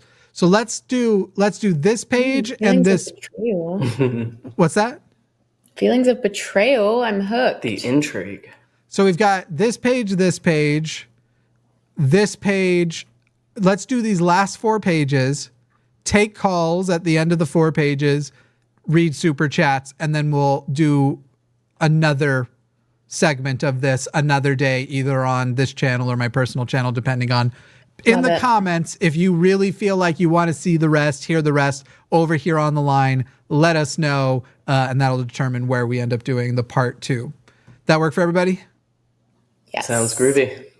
Oh, did we skip? Oh, we skipped a couple charts. We'll do them quickly. Because of the stupid way this thing is set up. So after those pie charts, there was these ones. Church attendance. Went down. I think that was, What's that? No, keep going. Church attendance, basically, after losing faith, just under half of the disbelieving members continue to attend church, with 20% continuing to attend weekly. Majority of inactive respondents were lifelong or long-time members, which does, make up for a lot of... I feel like it's now harder to convert people. So if you do manage to convert people these days, it's going to be harder to get them out because they will believe fucking anything. It's way easier to get a person to believe who was born into it. Callings held amongst men, served in at least one calling was 87%. And then callings held women, 77%, at least one calling. Spouse of bishopric was 100 of them, whereas bishopric was 356 of them. So there were many more bishops responding than spouses of bishops responding, which there's maybe something interesting to do with that data. I don't fucking know. Women shouldn't be online as much. Their bishop husbands didn't give them a smartphone. Not since Kirtland have we seen such an exodus of the church's best and brightest leaders. Terrell Givens said this, who is an LDS scholar, self-appointed. What a subtle jab at the actual leadership. Yeah. It's like, if the best and brightest are truly leaders are leaving, what does that leave us with? What are we stuck with? So the reason why I was getting excited about this is where we get to the church being aware of that they've been lying, that their ex-Mormon propaganda for the last forever, which was usually stuck in people leave because they either want to sin or because they either want to sin or what's the other one? They were offended. Yeah. They were offended by somebody at church, or somebody at church did something to them. So they were actually mad at the people or scared at the people, or they just wanted to drink alcohol and have sex. That is the number one thing for the last. Not only are all of us aware that it has been said about the three of us at some point in our lives would have said all of those things about ex-Mormons too. Because that's the propaganda, and you really believe it. I remember one time bearing my testimony while I was working at a mall's customer service desk to somebody that if they have a problem with the church, it's not their problem with the church, it's their problem with themselves and the sin that they want to keep doing, shit like that. Mm-hmm. Totally. Yeah. Why do you hate God so much? Yeah, because he took everything from me. Reasons and repercussions. Survey respondents were asked to identify the reasons that led to their loss of belief. Respondents were able to select multiple primary factors. As indicated in the below chart, the top factors for lost belief are, I wonder if this is going to go, because I didn't actually read past this yet. I wonder if they're going to go like, now we assume they're lying. And actually it was the other three. But remember the little perhaps we snuck in there earlier? Yeah. We're going to focus really heavily on that one. Here's 20 pages of perhaps. The top factors for loss of belief are highly correlated to each other and pertain specifically to the church's key historical truth claims. 1, Joseph Smith. 2, history. 3, doctrine, theology. 4, Book of Mormon. Interestingly, factors traditionally cited as reasons for loss of faith, offense/desire to sin, rank least relevant among these faith crisis respondents. Traditionally, and since this document has come out. Exactly. Wow. The church did not scale back on promoting that as the primary reason people leave. This is astonishing. And if you don't believe us, just go pretend to be an ex-Mormon on Twitter. Just go interact. Go interact with good old Jacob. Anybody with a blue check, see what happens. Mr. Thoughtful Faith, he'll be there to tell you that you're just wanting to be a queer. As I was leaving at Twitter, this point, sure. as I was leaving Twitter, he was definitely getting closer to lines of experimenting with slurs. And it was like, oh, I see you're using the word queer because we've reclaimed queer, but you're using it the old way, you asshole. Anyway. Welcome to my segment, Smear the Queer. Yeah, exactly. Joseph Smith, history, doctrine, theology, and Book of Mormon. So let's actually, so those 4 top red bars, I ceased to believe the doctrine theology. I studied church history and lost my belief. I lost faith in Joseph Smith. I lost faith in the Book of Mormon. Those were the 4 by far most reported. And remember that respondents were allowed to say multiple ones. So it seems to be that most of the respondents hit at least those 4. Then I lost confidence in the general authorities. I'm actually surprised that one's not lower because this is still right. This is Monson days. Everybody fucking loved that guy. Wait, but also I'm like, how do you have those top red bars and not lose confidence in the general authorities? If you're allowed to pick multiple, I just don't understand why that one wouldn't be just as high as the red ones. This is also the Mormon moment included Prop 8, and I think was a black eye for a lot of members, especially in more liberal areas like California. Yeah. Where it was happening. Sam, how long was it after you left the church? And maybe it's different for people because my answer is long. How long was it after the church that you realized and acknowledged that the general authorities know it's a lie? They know it's not true.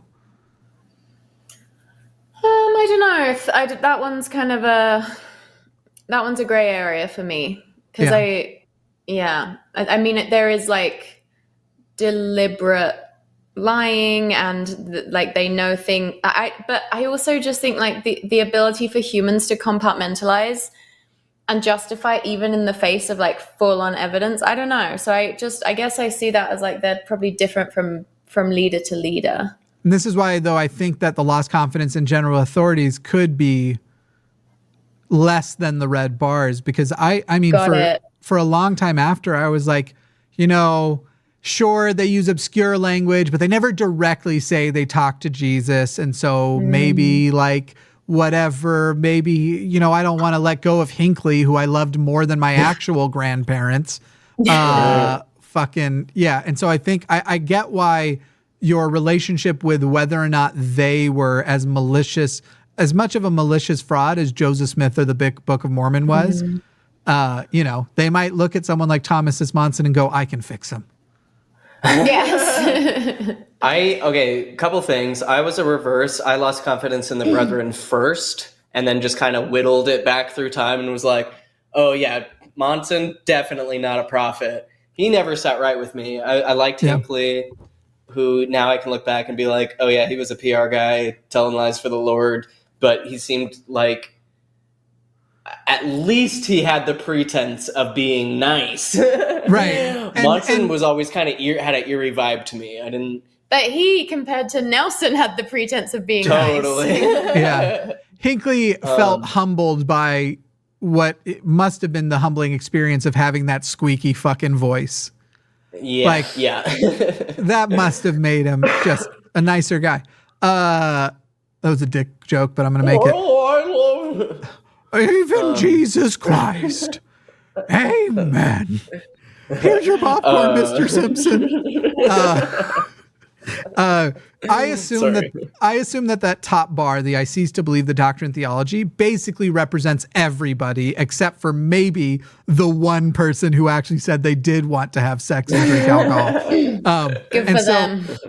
But this is what freaks me out, is that church's stance on women represents less than half also of then the total That makes thing. sense. And I'm wondering, like, is that less than half just the 42% of women and none of the men? Or what's Well, the mix? That'd be amazing. I to also know. I didn't really leave. I guess polygamy kind of counts as a woman's issue, but I didn't really identify as a feminist when I left Mormonism. I just think it's that it's a whole other ballgame to unlearn patriarchy, and so I could see that being secondary for a lot of people, and it taking time. I mean, yeah, there's a lot of ex-Mormons who are still very mired in patriarchal thinking. It isn't that's like a whole other beast to tackle. What year was women in the priesthood? 08? Was it that far back? This would be after? Are you talking about Or ordained maybe women? even a I think little it's like later. 2012. Ordained Okay. women. So right, maybe around that time, which I know yeah. I was writing articles making fun of Kate Kelly at the time, around Yeah. 2011. God, don't you just hate how much of your old self you have to be grossed out by? Oh, yeah. No, I do. Repulsed. Anyway, so But humbling and good to remember that, you may one day be repulsed by you right now. And so just, keep your ego in check. I don't have to wait to be repulsed by my present day self. I stay humble every day. I wake up every morning and go, "This bitch," referring to myself in the mirror. I did not. So The under black mirror of your laptop. That's right. The reflection until the thing turns on. Under church's stance on women, I did not feel spiritually edified at church. Church's stance on homosexuals and Prop 8, about equal with that. Church's stance on race issues, a little less. Church's stance on science matters, a little less. But yeah, like, this is what makes me sad, because like, now we're getting into some of the skeptic stuff. And I'm like, okay, so less than half of you were engaged in a full-on skeptics thing, like historical information, but none of the science problems. None of you. Not a one? Well, I imagine when people are like filling out a survey like this, they're just like clicking the ones that speak to them. And it's like, you probably could break it down to say that like science was involved, but they're just not like conceptualizing it like that. Yeah. Like this does feel like a pretty weak Sort of data collection. Sort of effort. like, we have stance on women and race pretty low, but like the doctrine and theology, by studying history, it's usually the history of sexism polygamy. and racism. Yeah. I will so say, it is like feminist issues and racial issues, but there's like a bigger umbrella category that probably resonated with more people. the next option, I reevaluated what it means to believe/know. I'm surprised they would even bother to ask that question, because that is such a big one. Yeah.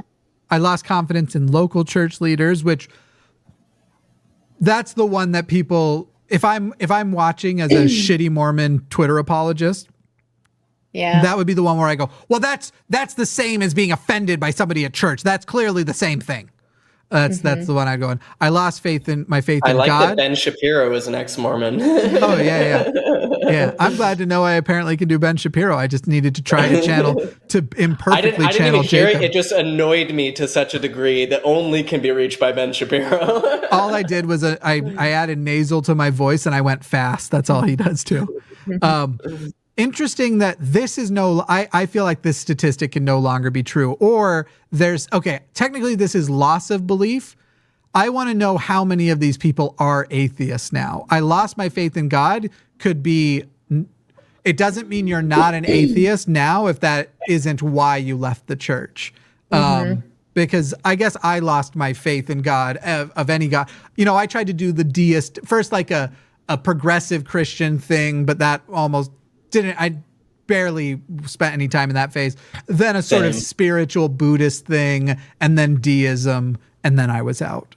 Yeah, same. And that was like a matter of a week for me. Yeah, it wasn't that quick for me because they weren't concentrated efforts. It was more like, this is what I will respond when people ask me now, and then no effort put into it until it felt like, okay, I got to address this because now I'm becoming associated with a group kind of thing. Sorry, no, I guess I was kind of a Mormon deist for a minute where I was like, it seems like God doesn't really answer prayers and our petitions don't really change the outcome. So there's no real point. I should just accept that God's will is going to be done. And Maybe Just try to accept. We failed the restoration, and now we're just back in the Dark Ages again, because that's what Mormons believe. The Dark Ages was basically during the entire Great Apostasy, all of it, the whole time, until Joseph Smith came back. Restored the church. Anyway, I lost my faith in Jesus under God. I didn't receive the promised spiritual witness. I received a spiritual witness to leave the church. So some people actually said they did receive, the Holy Ghost told them to get out.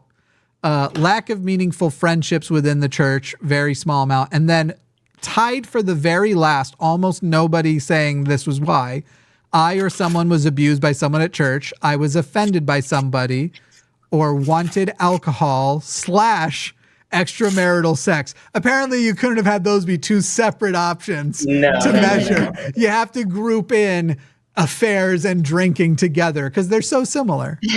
They are. It's the same thing, really. Yeah. Doesn't mention coffee either. It's like only those ones. No one would leave over coffee. Do people in your personal lives, do either of you still have people who at their core believe you left to sin? Because I do. Oh, yeah, sure. Probably, but not in like, I mean, that's a few rungs out of our social circle at this point. None of your like family members or anybody. I don't mean necessarily people that you actually love and talk to anymore, but people who were from the church and you were that close to. Oh, yeah. There's people who I'm not really in contact anymore because they pretty much cut me out. Yeah. Who were just like, you are just being rebellious, essentially. But anybody from like sibling, for me, I know I've got siblings that feel that way. I know my parents would probably deny it, but then they'll say things that betray them and bring up big deals like how I never got my patriarchal blessing and all the stuff that basically my rebellion as cite rebellion. And so I'm saying like at that close level, the type of people that if the church actually cared about families and love and stuff would still be significant in your life. Yeah, I think on some level, every member of the church has to believe that because there is no right reason to leave the church because the church is true. Right. And therefore, like it always has to be a deficiency of character of some kind. Even the most like generous, I have a Mormon family who I'm really close with who are really like kind and have like asked me about my, journey and things. And we have just like a really open, loving relationship. There's still got to be on some level that implicit understanding that I'm either not quite seeing something that I'll figure out eventually or something. So or maybe at the most generous that, yeah, God's letting me do my own thing for a good reason, but ultimately it will all lead back to eternal family in heaven, celestial kingdom, repentance on my part. Do you think you have anybody in your life who actually does accept that basically like you were doing your best and that you actually genuinely did stop believing and that that's a more significant reason than you wanted to cuddle with Jimmy? Yeah. I definitely have those. That's nice. That's nice to have. Yeah. This is so, I feel like the opposite. My experience is probably more what a lot of people have, which is nobody really thinks that you, in any honest application, came to the conclusion that the church wasn't true. That somewhere you started deceiving yourself and others, and that now it's about wanting to live a life as an openly queer man and to try and bring other people down into sin with you. Because, and maybe they might say like, he doesn't even realize he's doing it, but that's how it works. Misery loves company. Yeah, totally. I mean, we just watched Saturday's fucking Warrior the other day, and it's like they present this script that you can kind of see I kind of see mirrored in myself, like, but it's just so shallow and hollow. Yeah. But that's all they can do. Is Sam coming back? Yeah, just taking a little mental health break. Or who knows? She'll be back. She always comes back. Yeah. Ranking of primary factors within historical issues. So this is of the people who left because they stopped believing because of historical problems. These are the number one things. And I love seeing that the book of Abraham is tied with polygamy and polyandry. because the church is clearly facing something where polygamy and polyandry and the way it was expressed, they've even been able to sort of acknowledge that some of it, that it's murky and it looks kind of bad and it's good that we don't do it anymore. And yes, there, the imperfections of men, but they've not been able to do a moment of acknowledgement that the Book of Abraham is a clear and demonstrated fraud. And so it's just fun to see that they what is their solution going to be? The thing is I don't think the top brass is willing to even acknowledge that, because they pull in somebody like Stephen Smoot, who will just piece together a few unconnected pieces of data with the little red yarn of conspiracy theory of being like, it's all true. See, Sylvia. I've been looking all day. Yeah, exactly. People say Pepe. There's not a Pepe Sylvia in the building. I knew we were going to get a Charlie Day, and I was hoping for it and waiting for it, and now I'm satisfied. Thank you.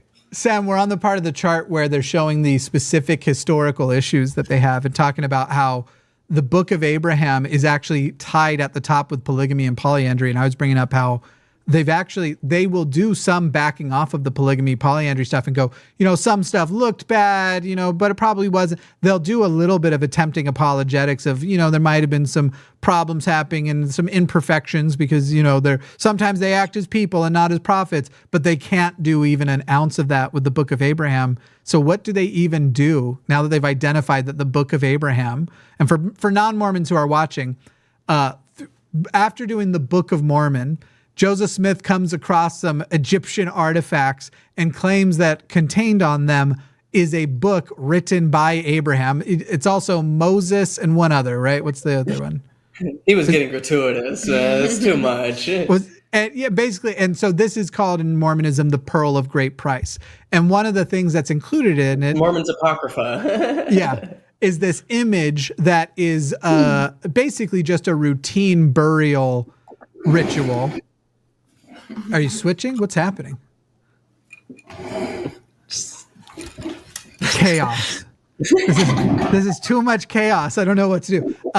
Was that ear burning, perhaps? Yes, and also my phone was dying. I see.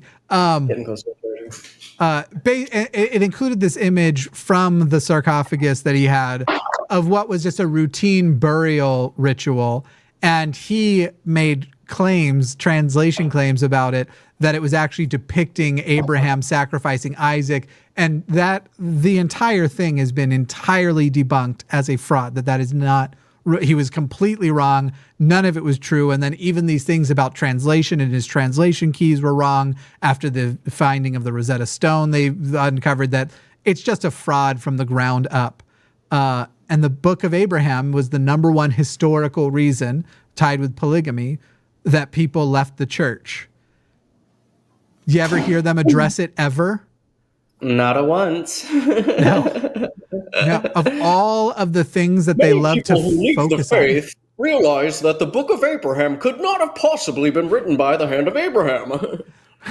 The most I've ever gotten was my dad saying well, those keys burned up in the fire. So the fact that you have these documents that didn't burn up with the words in order right next to them as they appear, that's unrelated.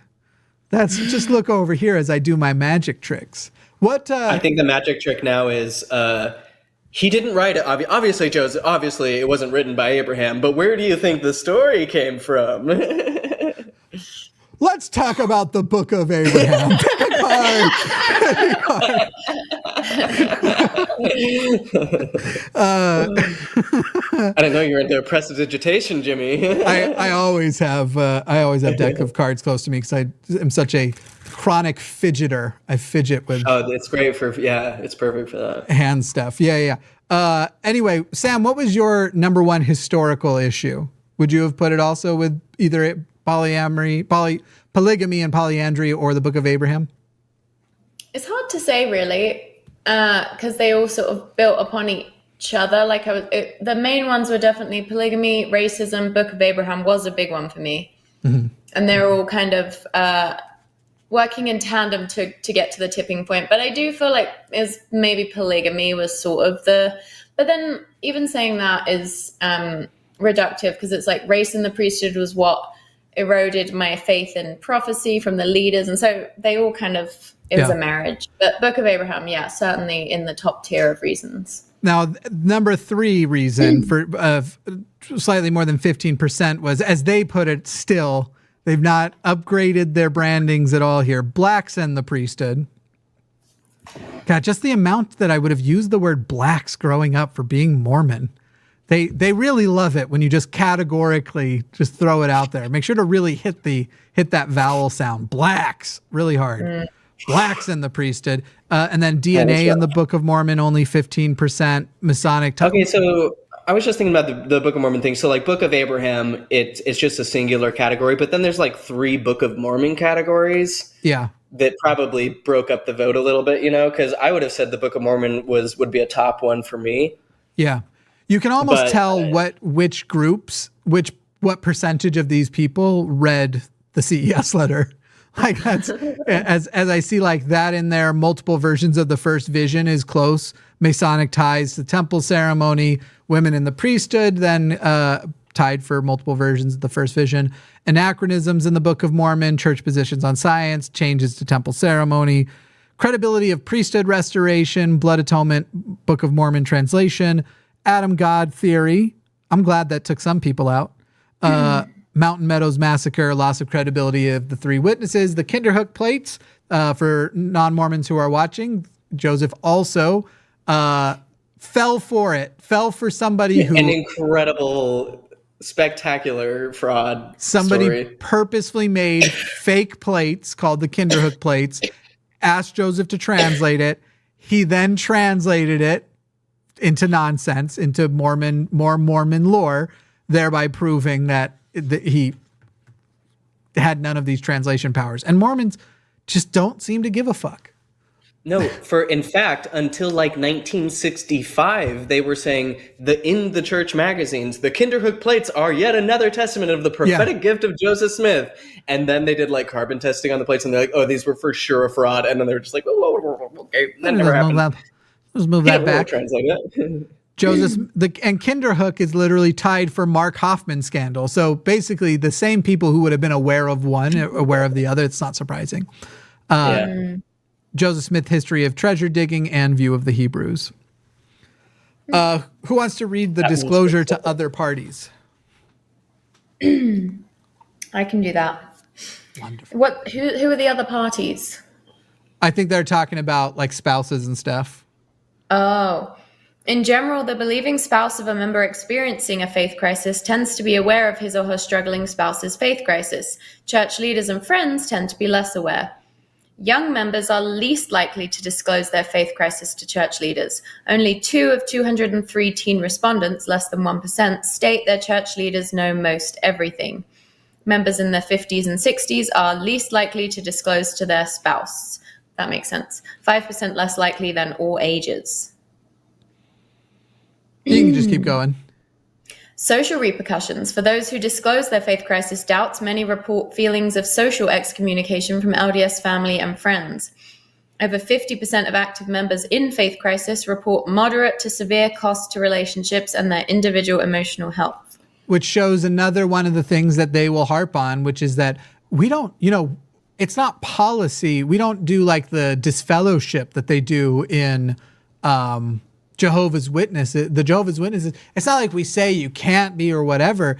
And they act as though it is the ex-Mormons who are trying to leave the families, while clearly being aware that it is the Mormons that try to leave, it's cultural, but it's still disfellowship, whether an excommunication is present or not. Well, it shows that they don't care about the emotional health of people who leave or the cost to their relationships, because again, since this came out, they've still been peddling all the same kind of narratives that cause that to happen. And this is definitely damning in that sense. Yeah, and I mean, since this time, they've also received other reports, like John DeLynn gave them a hefty study. There's only more data since then confirming all these things, and they're still just not acknowledging whatsoever. And this person, the respondent number 105, said exactly kind of what Samantha was saying earlier. It's not any one of these historical issues, but the accumulation of them combined with the church's lack of addressing these concerns on their own. Yep. Time after time, same as it ever was. And then they gave some helpful shelf-breaking graphics. Yeah, again, just like saying some of the quiet parts out loud. The accumulation leads to disbelief. I love how even in the first one, they're like, well, just as a foundation, everyone does have polygamy and past policies on blacks on their shelf. I mean, that's just like, you just start off base level. You get baptized and they hand you those jars. Also, the past policies on blacks is a bigger jar. They're like, we really had a racist problem. You know what? To tell you the truth, as far as things that actually bothered me growing up and made me uncomfortable to respond to, it is a bigger jar because it was so recent. Like my parent, yes, the past policies technically got better in 78, but I remember my mother talking about interracial marriage as though that's still fucked up. It's still on the books as not approved by the church. It's literally still in the handbooks that they do not encourage people of mixed races to marry. Jesus. So then they add policy toward gays as a group, gays and women's issues, the smallest jar of all. The gays are another bigger jar. Polygamy and women's issues, not so much. The women's issues would be bigger, but they really appreciate how we put that little milking room in some of our churches. They like the women's issues would break a shelf. Book of Abraham by the earlier graphs should have been the biggest jar there. But at least it's the one that broke the straw that broke the camel's back. It's the one that broke the shelf. Maybe it's a very deep jar. We just can't see from this angle. That's right. It's extremely long jar. It's like the type of bins you keep cereal and dog food in. An accumulation. Oh, by the way, this here, our name Zelph on the Shelf is sort of an homage to this phenomenon. And the importance of books. And Zelph. Which I don't see Zelph on the graph. I know. Yeah, we were.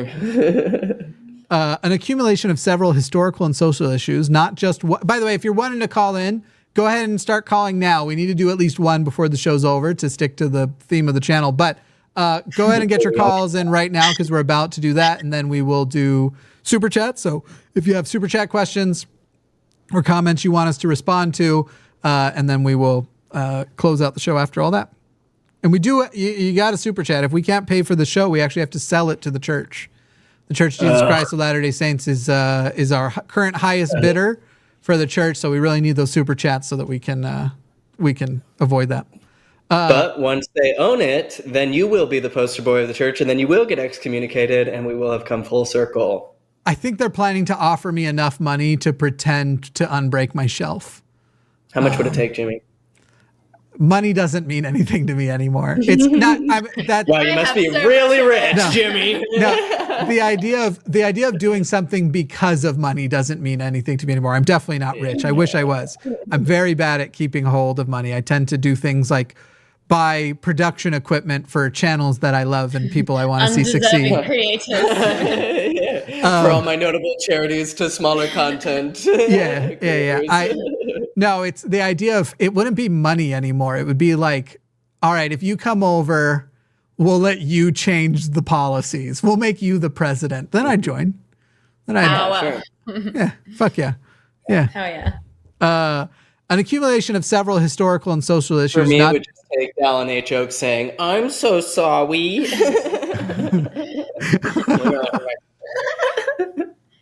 Oh, man. An accumulation of several historical and social issues, not just one single issue, often correlates to a loss of faith. When bearing a nominal amount of shelf issues, many members continue with strong faith and active church participation. Accumulating additional social and historical issues can lead to the weakening and then catastrophic failure of the member's faith, which is implied to be a bad thing in this phrase. Catastrophe. It's funny these days, actually, the church is putting, maybe not formally, but voices in the church are spinning the faith crisis. We've just did a couple of response videos to BYU's Jarrett Halverson, who's got a whole shtick right now about how faith crisis is actually totally in God's plan. And it's just part of the fall cycle of the creation cycle right before atonement where people come back in. So if someone's going through a faith crisis, you give them a round of applause because they're on their way to coming back. That's another one of the myths that I again said I had a drama teacher who was Catholic but had grown up Mormon, and I said to her, well, you'll be back. They always come back. Don't ask me for any data on that, because in my entire 15 years of life so far, I can only recall a single person who I knew to be an ex-Mormon who came back, a person who was rebaptized after excommunication. Literally, I only knew one ever, but they always come back. They always do. My toxic trait is I'm like, they were never really deconverted. Yeah. Yeah, I get it. That's whenever people do the I used to be an atheist, I always go, I give a fuck. Were you ever a skeptic? Yeah, exactly. You weren't. Anyway, and then it ends out that segment with, it's not any one of these historical issues, but the accumulation of them combined with the church's lack of addressing these concerns on their own, which is both an acknowledgement of a failing and a victory for the church, because there are many single issues that should destroy your faith. It shouldn't take an accumulation. The Book of Abraham by itself debunks Joseph Smith's everything, right? So single issues should be able to do it. The racism, the homophobia, there's so many single issues that one-off, DNA in the Book of Mormon, that one-off should be able to do it. So it's actually a victory of the church's propaganda that it even takes a shelf full of jars in the first place. Because honestly, to an actual skeptic, to a person who's actually been taught critical thinking, it shouldn't take that much. And it does. 10 seconds. But I would give evolution more credit than the church in that realm. We're just protected to maintain our core beliefs at all costs and to stay merged with community. I don't know that it's like the churches. I mean, they do make inoculation efforts that are that somewhat work, but they work because our evolutionary wiring has prepped us for them to work, Actually, because they're just quotes, let's make it all the way to the next old photo of something bogus. It's only a couple more really big blown up. Is that all right with y'all? Yeah. Oh, yeah. Cool. Let's get some upside down pentagrams, temple facades. Yeehaw. We'll take turns reading these different quotes. I guess you'll do the first. Well, the preamble is feelings of betrayal. For many, it's not only the historical issues themselves, but the sense of betrayal that accompanies the discovery of new information that contradicts previous beliefs. The below quotes help illustrate the deep sense of disappointment and betrayal felt by many. Sam, the next two are anonymous female. Do you want to voice these women? Yeah, it's only right. I defended the church to associates who brought up some historical issues. When I did my own research, I found they were true. My issue wasn't that they were true, but that my whole life I was never told about them. I felt betrayed by the church. I think we all had. The South Park episode was that for a lot of people. Finding out after defending that the South Park episode was full of lies, to find out that it wasn't and the church knew that really bothered me. Yep, me too. Had that same eat my hat moment. Yeah. Go ahead. I feel like I cannot trust the general leadership on any spiritual issues because they cannot even be honest and open about our past. Do you want to do the anonymous male which follows that, Tanner? Yeah, sure. In his 60s. The church needs to be honest. You got to age your voice up some. The church needs to be honest with its history and contradictions. Instead, they make us who have discovered the complicating facts look like the evil ones. I am shunned by my family. They think I am a liar and a deceiver when it is the church and general authorities who have deceived us. So true, bestie. And then I'm going to do the last anonymous male as somebody who thinks they pull off looking like they're in their 30s. The church leadership doesn't match the level of honesty they preach about in the church manuals. I have no faith or trust in them anymore. and for all they have done to me and in my relationship with my wife, and I love my wife, and I consider them my enemy. Isn't it crazy how nasally he is when he apparently has a Sudafed addiction? Really makes no sense. It is very interesting. Also, you're very right about that, because the amount of distance between doing this impression and doing Stewie Griffin is basically just, almost nothing. It's barely a transition. You're just down here and you just move it up a little bit, just a little into the roof of your mouth, and you're Stewie Griffin. Damn, it's like watching Frank Caliendo. Oh my God. Now compare me to somebody I don't despise. Madden is not that funny of an impression to do over and over again. He's not been culturally relevant since the Nintendo 64. There are people on the stream like, who the fuck is John Madden? Exactly.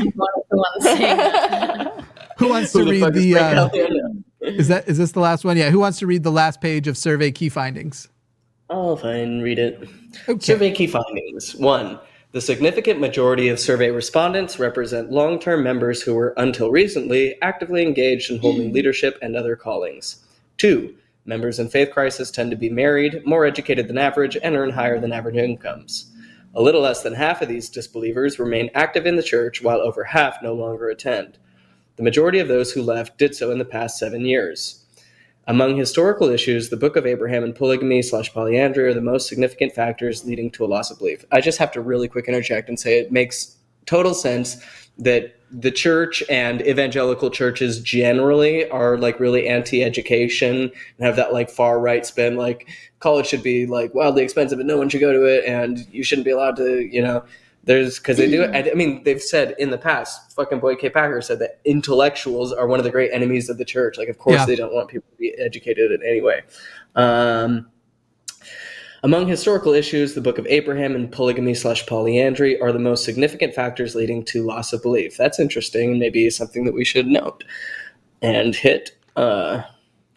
It was definitely a huge thing for me. Although some factors rate higher than others, respondents indicate the exposure to several factors, historical and social issues, collectively led to their disbelief.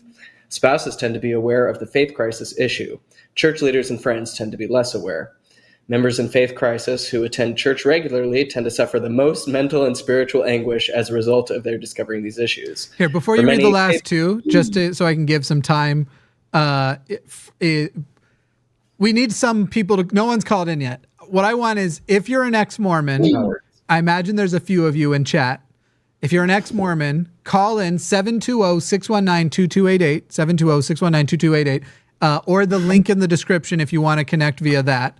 But you can call via the phone number. If one of the mods will get the thing just copied from the description over, the phone number and the web link, 720-619-2288. Call in with the number one reason your shelf broke, the number one reason you left the church. And if you're an ex-Mormon, you can call in, or an active Mormon, you can call in and pretend you were offended by somebody. That way we can have equal representation of actual ex-Mormons and douchebags. Anyway, go ahead with the last two. For many, faith crisis extracts an extremely high cost in spousal and familial relationships. 10. A strong sense of betrayal often accompanies a member's loss of faith. Why is loss of faith high? So true. It's really hard to know. Why is loss of faith what? Just some interesting punctuation not a copy choices. editor in sight. Didn't have the budget. No regard for AP values. Have you read the Book of Mormon recently? This is an ongoing issue. Oh, thank God. It's started with we read a chapter every week on Aron Ra's channel. Bless you. It's horrible. Is this Nauvoo? Is that what this is? That's looking like, or Kirtland maybe. They said that this is the era that they're leaving more than ever than since Nauvoo, so it would make sense if that was the one. So when we pick this up, wherever we pick it up, reminder, if you want to us to pick it up on here, on the line, let us know in the comments. Otherwise, we might pick it up on my personal channel, or maybe on Zelph's channel if they want. I'm not gonna volunteer their channel for anything. Even though please do. I was gonna say, I think they would let me. I think they would let me specifically pick their content. Yeah, that'd be ideal. Sorry, I'm just noticing that they've in this report. If we get to it, there's like pictures, facial pictures of tons of people who don't believe anymore. Like they literally just put their pictures in there. Yeah. Interesting. Just interesting. Word. Is that legal? Look at this. Hey, it's all mittens. I love this. This That's good. is one of the best things I've ever seen. Is no one going to call? We have to take at least one call. It's the line.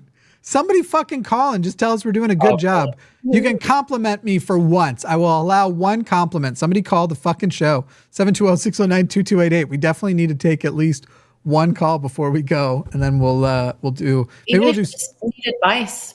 Yeah, call in for whatever you want. And conspiracy theories and advice. If a Mormon wants to debate Mormonism, fuck yeah, do it. Call in. Do it. I dare you. Fucking dare you. I dare you. Maybe we'll get started on super chats while we wait for a call. Okay, wait. We've got a call. I'm not even going to wait for it to be screened. Caller with the 801 area code. You're on the line with Jimmy, Tanner, and Samantha. First of all, what is your name? Just give us a name to call you. No, wait, hang on. Take it back. The screener took it from me. Sorry. Can you hear me now, caller from the 801? Yeah, hi. Hello, what should we call you? I'm Madeline, and my pronouns are she, they. Hi, Madeline. Pronouns she, they. How are you? I'm okay. Cool. Are you I'm an ex-Mormon. That was going to be my next question. What are you calling to share what your shelf breaking moment was? Yeah. It was actually in 9th grade for me. That's when I was taking biology. And a very clear dichotomy was presented to me. I remember, sorry, I'm a little out of breath. All right. I remember learning about like the basics of evolution and stuff, and then going to seminary class, and my seminary teacher was like, "They're lying to you in there," and all of this stuff, and that just didn't make sense to me. What year was this, Madeline? This was, let's see, 5 years ago, so 2018. Wow. It's bizarre that that's still happening that recently when evolution is taught at BYU. Oh, yeah, right. That's where I was persuaded of it. Gordon B. Hinckley went on Larry King Live and talked about how it would be wonderful if it was true, and it would make the church even truer. That was a terrible but also hilarious impression. In case any non-Mormons, any never-mos don't know. That's what an amazing censor program you have over there. Yep. Madeline, so you were actually basically learning about evolution, and the thing that had you had doubts up to that point, or would you? Go ahead. Well, I was also I'm trans. I was dealing with a lot of gender dysphoria and stuff, and kind of starting to recognize that I didn't really belong in the church as well. Yeah, that definitely made it easier for me to recognize the conflict between what I was being taught in science and in seminary. Yeah, sure. Yeah, I think that's a common experience too, but it's not necessarily the driving factor. I certainly knew the things that drove me away from the church was my failure to prove the church true, because that was the road I was trying to be on, it's so obvious to me I'm going to be able to put this into a PowerPoint invented by Grant Christensen or whatever his name was. Clayton Christensen would be able to help me put this together. And I'm just going to prove the church is true. But clearly other things existed, like not even recognizing until years I was after the church that my sexuality, both as a sexual person and my orientation, were totally incompatible. And I was constantly internalizing how unwelcome I would be as my actual self there. And so you'd only be able to exist there comfortably as this excessively prostrated, overly humbled, non-real version of yourself. Somebody as fake as we all are on Twitter. Yep. Yeah. Yeah. I remember like spending years just like trying to make up little stories and things, little doctrine that I made up just like about how Jesus actually used evolution to make the world or whatever.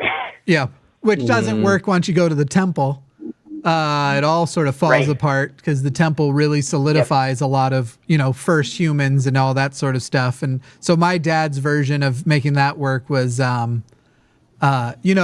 might have been human-like creatures beforehand, but at some point God put Adam and Eve down, and all the other humans that existed prior won't have souls like humans do. And so they won't be going to a truly horrific, shitty thing to say God did was basically like, we only started giving this possibility of life after death to a certain arbitrary group of humans at a certain point. It just fucking... And that doesn't even check out because Mormons totally believe that animals have spirits and intelligence. But they don't they don't have the plan of salvation. They're just going to basically be props. So, okay. I remember having a seminary teacher tell me that there was animal heaven, that they had a separate heaven. It was weird. No. That is so Horrid. That's so just like the separate categorization. It's sort of like a Western mentality, but like so exaggerated to such a comical degree in the church of like, oh yeah, a thing can just exist in a vacuum without all the other things around it that make it that thing. It's just going to be horse heaven, and horses just exist in horses alone with the other horses. And it's like, you take a horse out of the environment that produces horses and you don't have horses. Like, so dumb. Is there a sign in animal heaven that says some animals are more exalted than other animals? I bet, because there are some mischievous animals out there. Right. Fucking ducks, they're not going to be saved. Fuck ducks. Orca, sure. Did you get the reference, though? I just need to know that you got the reference. Oh, I missed the reference over my head. Some animals are more equal than other animals. Did you ever read Animal Farm? Yeah. Okay. Yeah. Okay. I actually read the books that Republicans pretend they read. That 1984. Oh yeah. Well, Madam, thank you for calling. We're going to let you go here unless you have another thought you wanted to share. But yeah, I think your experience will be recognized by many people. Yeah. Well, glad to call in. Thanks for talking to me. Thanks, Madeline. Thanks for calling. Hi, Madeline. Bye. Oh, That's boy. fun. Yeah, we got more. We actually have more lining up. Here's Justin from Colorado. Justin, you're on the line with Sam and Jimmy and Tanner. This just in. Oh. Hey, it's great to be here. I enjoyed the show, and I'm happy to be a skeptic. And I wasn't always a skeptic. Yeah, I imagine not. Did you used to be Mormon? Yes. Then I know when you weren't a I was skeptic. an atheist growing up. Oh, sorry. Yeah. So yeah, I was growing up as an atheist the whole way through, and then in my early 30s, actually late 20s, I met a Mormon who kind of encouraged me to go see the elders. Mm. And what was it And, about that the experience that you found compelling? Did they show you the first vision video? Did they testify to the first vision, but they didn't have the video on them? So one of the companions didn't actually say anything. He just hummed the song, "Oh, how lovely was the morning." Well, because this is waxing biographical. if that happened to you, there's an even bigger coincidence that happened here that you should know about. But go ahead, Actually, Justin. they never. They didn't get into the hymns right away. Okay. What really dug me in was they said, ask yourself to like feel the word and like experience God for myself. And I tricked myself. So I was like, what the heck is happening here? No, you didn't. You didn't trick yourself. They tricked you. It's basically hypnosis, what they do. It is an emotionally charged experience built to make you react that way. It is an aggressive and hostile attack. Let's just say on your vagus nerve, so meditation geeks will be excited. Not really. That's up for my Vegas nerve. And that led me into a really weird slide into like not being able to think, and it was the weirdest feeling because I really couldn't question it with sincerity. I don't feel like I could. Yeah. So you started atheist, you became Mormon. It's like an ecstatic experience. They do like, Sam's been reading this book on status and was talking about the, psychological state when a person converts to any kind of high control or high intensity organization. It's like drugs, it gives you a rush and a new sense, like a new perspective. Like I experienced that in the church where I was like, whoa, holy shit, this is so real. And I got to tell everybody, whoa. But yeah, like Sam, Jimmy said, it's all contrived. Sam, weren't you a convert? Yes, I was. Were you atheist before or? Yeah, I mean.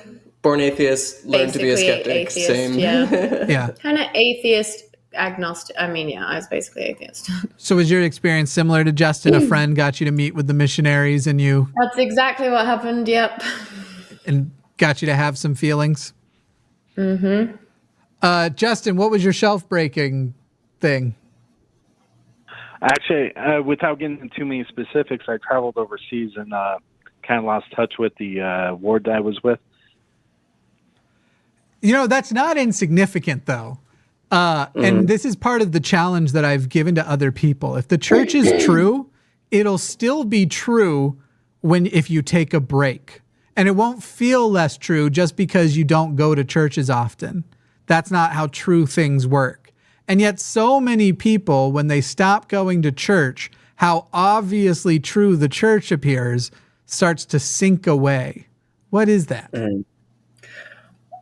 Also, I want to say that I feel like the church gives, the social structure is probably its best selling point. Usually people like the community, and that's really the driving, like the social need that they are filling. And even though they say it's about, theology and being saved and all that, really like you want a group of supportive people around you, and a church gives you a really easy way to plug in to a social structure where you have a purpose, you have a job, you have things to keep you busy, activities all the time.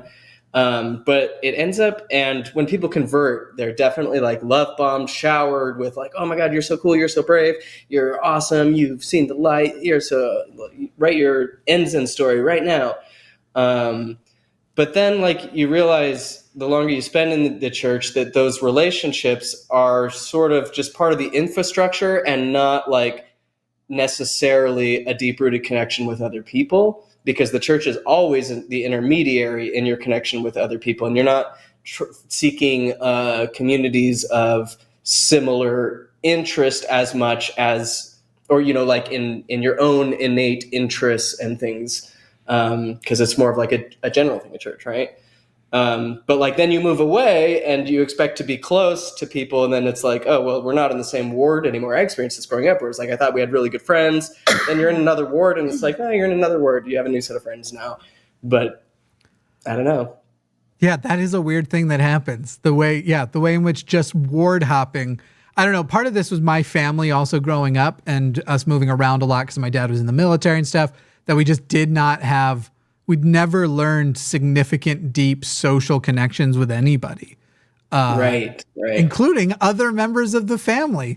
Did you know that you can be raised by parents who say they love you, but when you actually learn what a loving relationship looks like as an adult, you find out they didn't, and that most people can't tell the difference between abuse and trauma bonding and love? And by trauma bonding, I mean what trauma bonding actually is and not what people on the internet think trauma bonding is, because y'all keep using the word trauma bonding as a positive thing, when in fact it is a part of an abuse cycle, and it's a terrible thing. Trauma bonding is the thing you do with your abuser who is abusing you. They abuse you and then they reward you after, and it causes you to become closer. That's what trauma bonding is. Not that you and a friend went to camp and were both scared by the same pig, so you trauma bonded over your shared trauma together.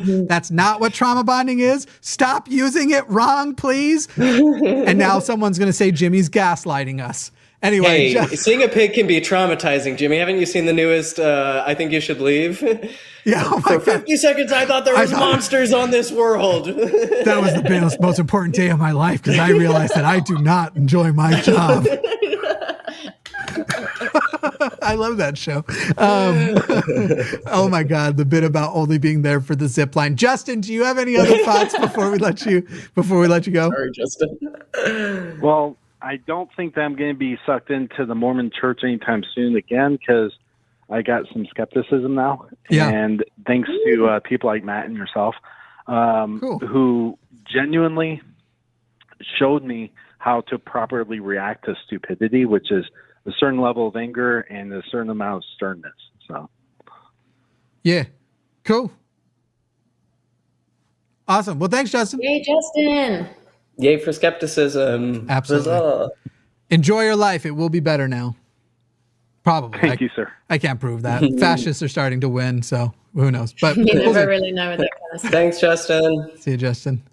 There's somebody in chat who's come just to shit on me, and I want to remind the mods: people are allowed to. I'm the host. They are allowed to shit on. You don't have to delete the person who's just shitting on me. But the first thing they said was, "Does Jimmy Snow really love himself as much as he comes across on the YouTube?" And I think if you mean, do I love myself as much as I say I love myself?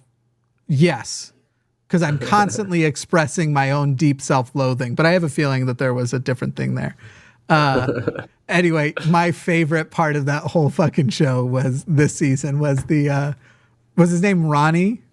What was the name? The zip line. Yeah. It seems like you're just here for the zip line. When he does the spin in. I don't want to go home. There's something really bad waiting for me there. What is it? I don't know. I'm worried if I go. Are you sure? I just have to tell you, I believe that Carlos is a hoe. Oh God, I love that show. Are you sure? Oh my God, that we could just do that entire show the whole night. What's your season one? What's your favorite sketch? Honestly, I think it is that one. It's so good. No, season one. That was season three. What was your season one? Oh God, the infomercial that starts out as a funny product thing ad, and you're like, okay, funny product parody, always a good time. Has this ever happened to you? No. And first of all, actually, Coffin Flop is That's so season fucking 2. funny. Yeah. Oh, okay. I've been waiting for a long time for a hit on Corn Cob TV. And then he's like, do whatever you're going to want. Pull the plug. I'll kill you. No, but the one where the ad turns into him, I'm going to go get my revenge on whoever. And he walks into the guy who's been scamming adults into thinking they're stars. Yeah. That scene is just so funny to me. Move River Roll! Just as like an aspiring musician, it just feels like self-parody. It's not exactly in my Q zone, is it? I can finally beat up my son's new stepdad or whatever it was. Come here, you little fuck. You little fuck. He's been rude to me my whole life. Sam, what was your favorite season 1 sketch? I don't remember what ones are from what season. Just say there's so much shit on me. There's too much shit on me. I do remember that the first time I saw all the women at brunch coming up with captions for Instagram, I cried at my corporate job, and everyone didn't know if I was laughing or crying, and I sent it around, and everyone else was laughing at it, but I just kept on tears streaming down my face, and it was a very silent office. It is definitely a test of a certain, like, I have showed it to different people to different reactions, and some people are not into that If you show. are dating someone and you show them that show and they don't really grasp it or find it funny, that's how you know. That's how you know. That's how you know. I agree. I know. I loved it. I love the woman. She's been in all 3 seasons, but in the first season, she did the where she just wanted to be considered funny in the office as they get the new photocopier. She's like, we were literally quoting that one last day night. after day, bringing you comedy gold. And Todd makes one joke, and you're all shitting yourselves, and I'm getting iced out. I love her. And then what's her job? Tables. Naughty little elf. It's tables. But I think the best sketch of all the seasons is the research group in season 1 with the old Spanish guy. Oh, he came into that casting call and they were just like, I wouldn't be surprised if they met him and were like, you write the sketch for us. You just sit on this, say whatever you want to say. Like, that guy was born for that role. What if what if the car are too small? You want the car to be too small? Good car ideas. You want the car to be too small? That way, there's no room for mother-in-law. Oh, I bet you love your mother-in-law. I actually do. Oh my God, he admitted. That might be my favorite meme that has come out of the show. That's a good just one. Perfect. Yeah. He admitted. That's how back to this LDS reading thing here. That's what the meme for this whole thing is like. Oh my God, he admitted. Little buff boys. Okay, we'll get back into calls real quick. We've got 3 more. We'll do it fast. Sorry to make you wait while we talked about a show that we love. Ben in Thailand. He's doing Pointer Brothers. Yeah. Jimmy, we have 10 minutes left to order from the restaurant we want to order from tonight.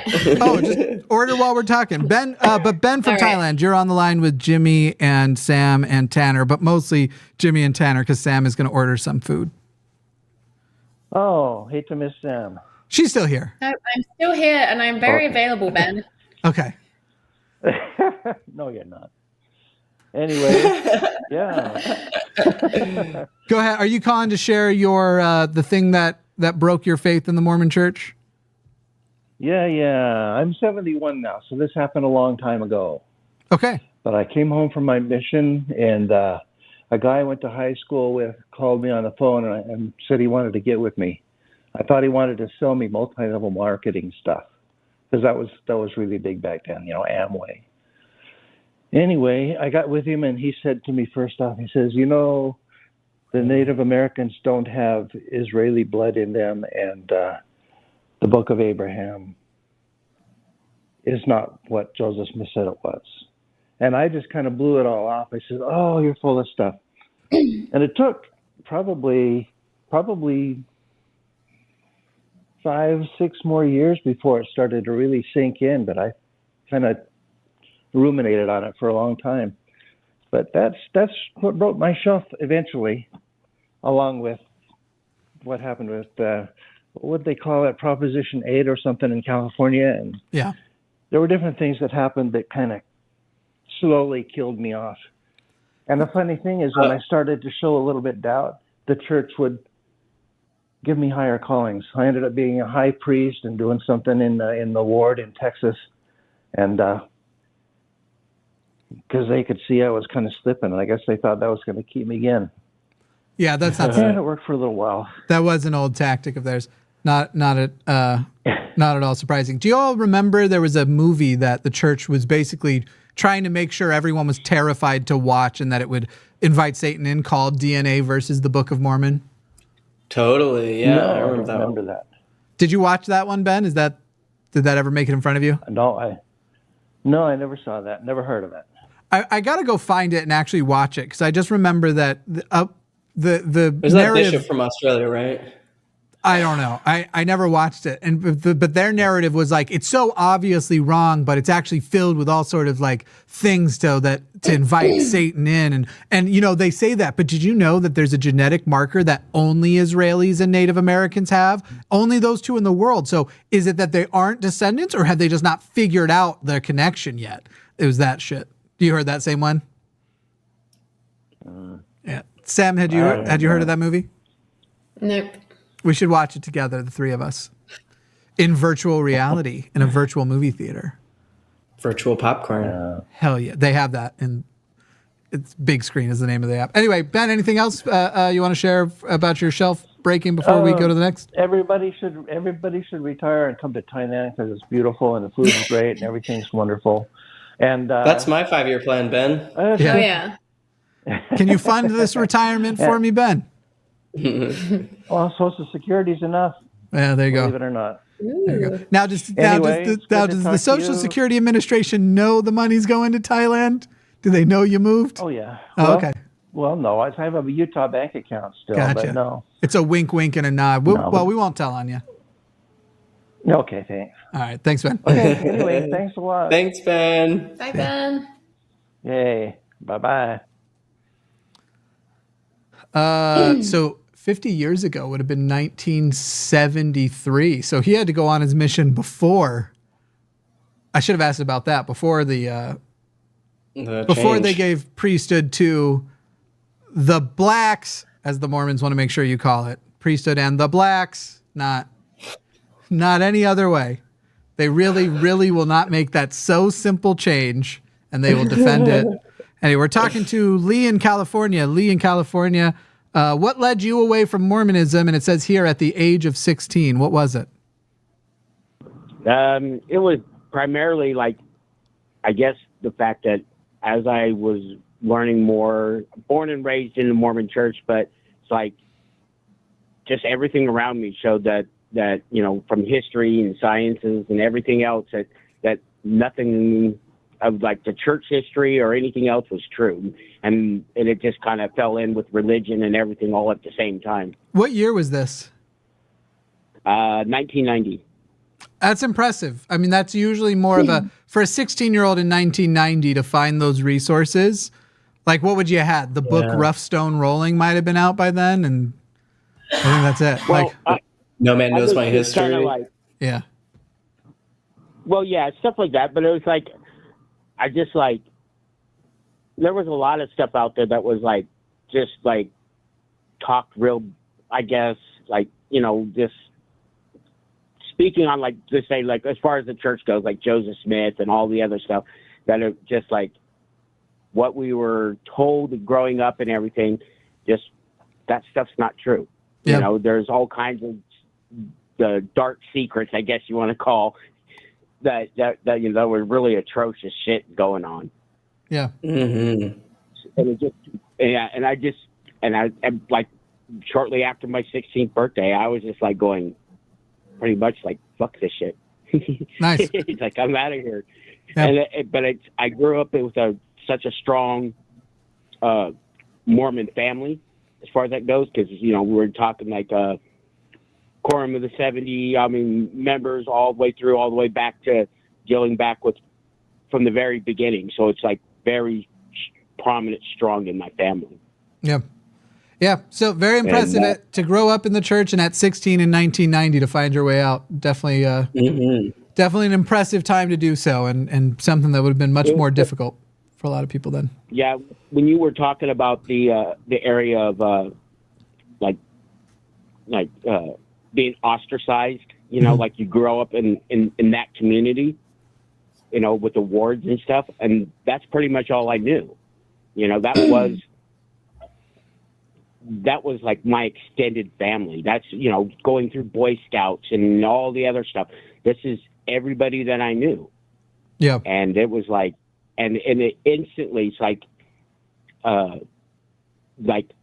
when my father kicked me out of the house, I was physically assaulted, tossed out of the house, disowned, just completely, I turned my back on the church and I turned my back on God. And it's and the whole community of that side, I don't know if my dad or whatever, if they just went to church that Sunday and just said, hey, this is what he did. And, cause it's after that, it was I wasn't welcome. Wasn't even welcome around in my town and anywhere. It's I knew that I was facing a lot of hardship at that point.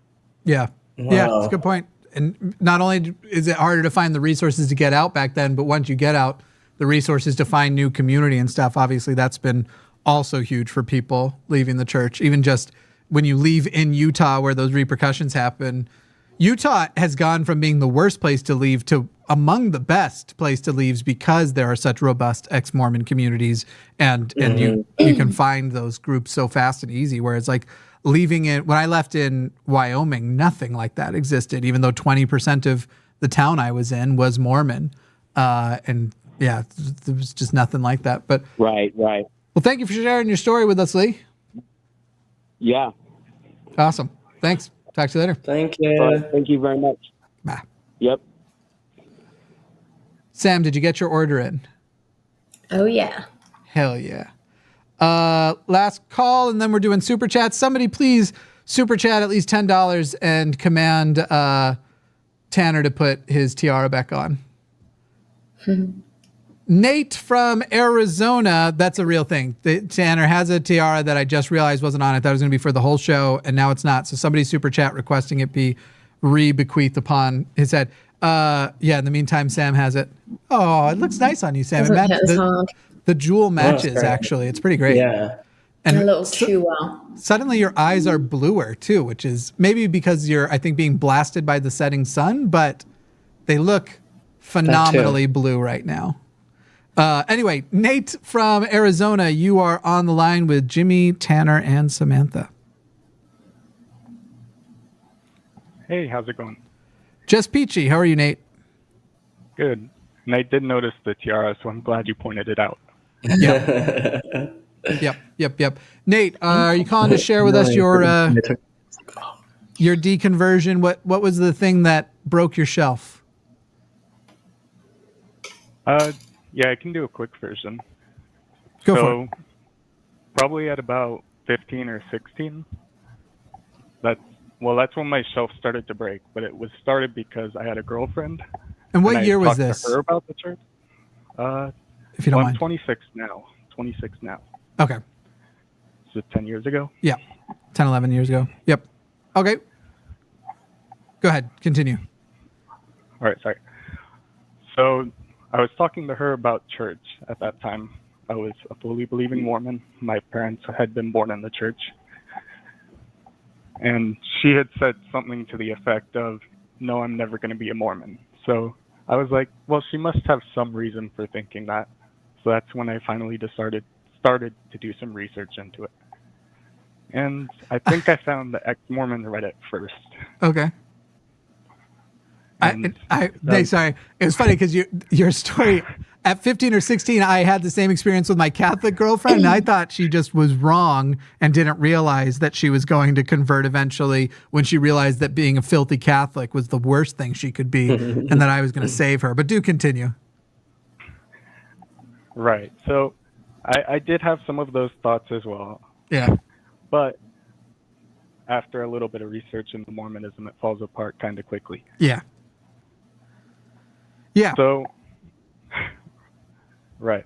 So I didn't really want to think that much about it. It was still a pretty painful topic, obviously, coming from a fully believing family of 6. And so probably until about the age of 18, that's when I had to think about it again, because they changed the mission age from 19 to 18 within like a couple years of me turning 18.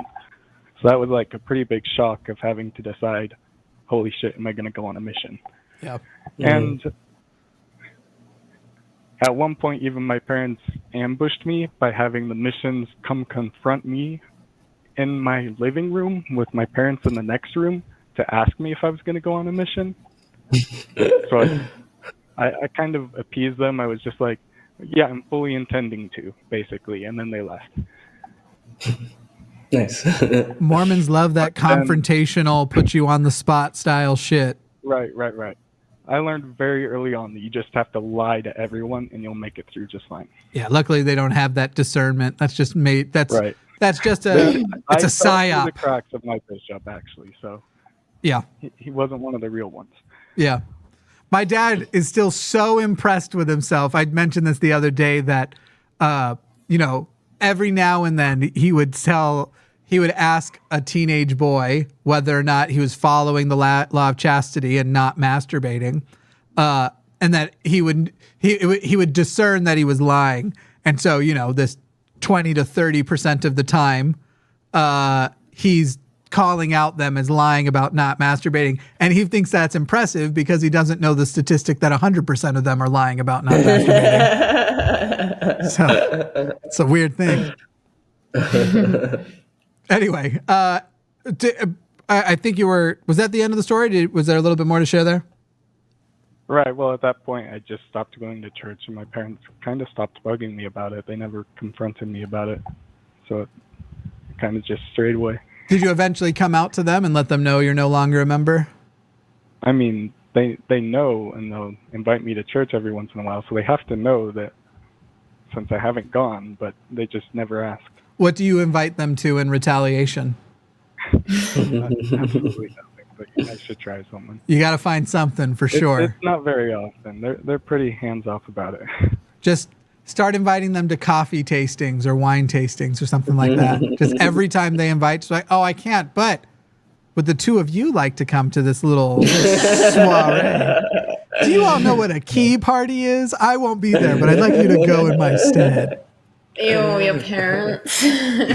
I'd send my parents without me to a key party for sure. Horrid. Horrid. Martha, darling, I believe we're at some kind of swinger convention. It probably improved their life and their marriage.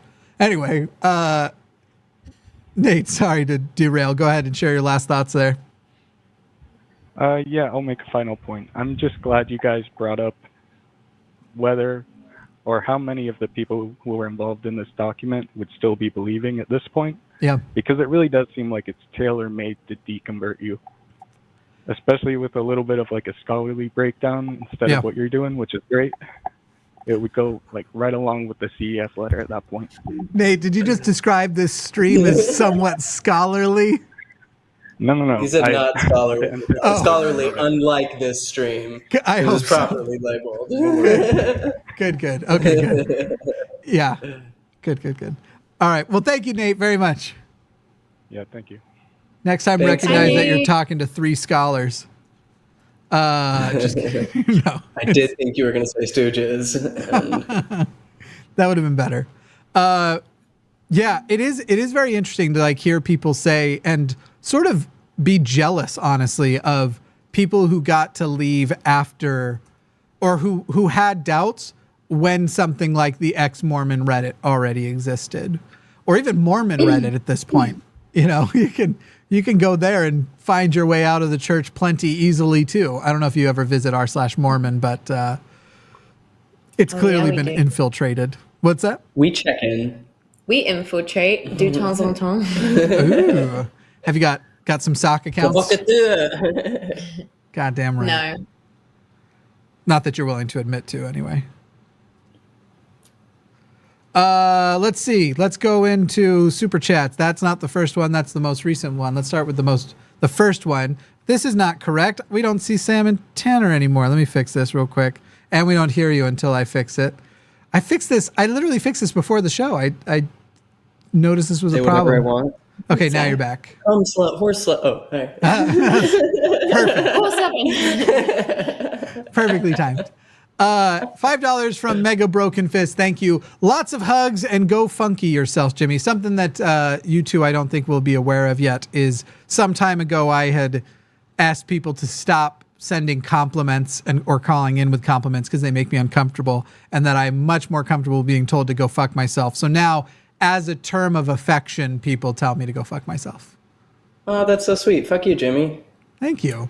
Also, we're very comfortable with compliments. Yeah, if anyone needs to divert that energy to a receptive audience. It's such a strange... We'll say fuck you, Jimmy, for you. I can't empathize with... I can't put myself in the mind of somebody who... I don't know. Does not everyone hate themselves? Is this a... I mean, yeah, but...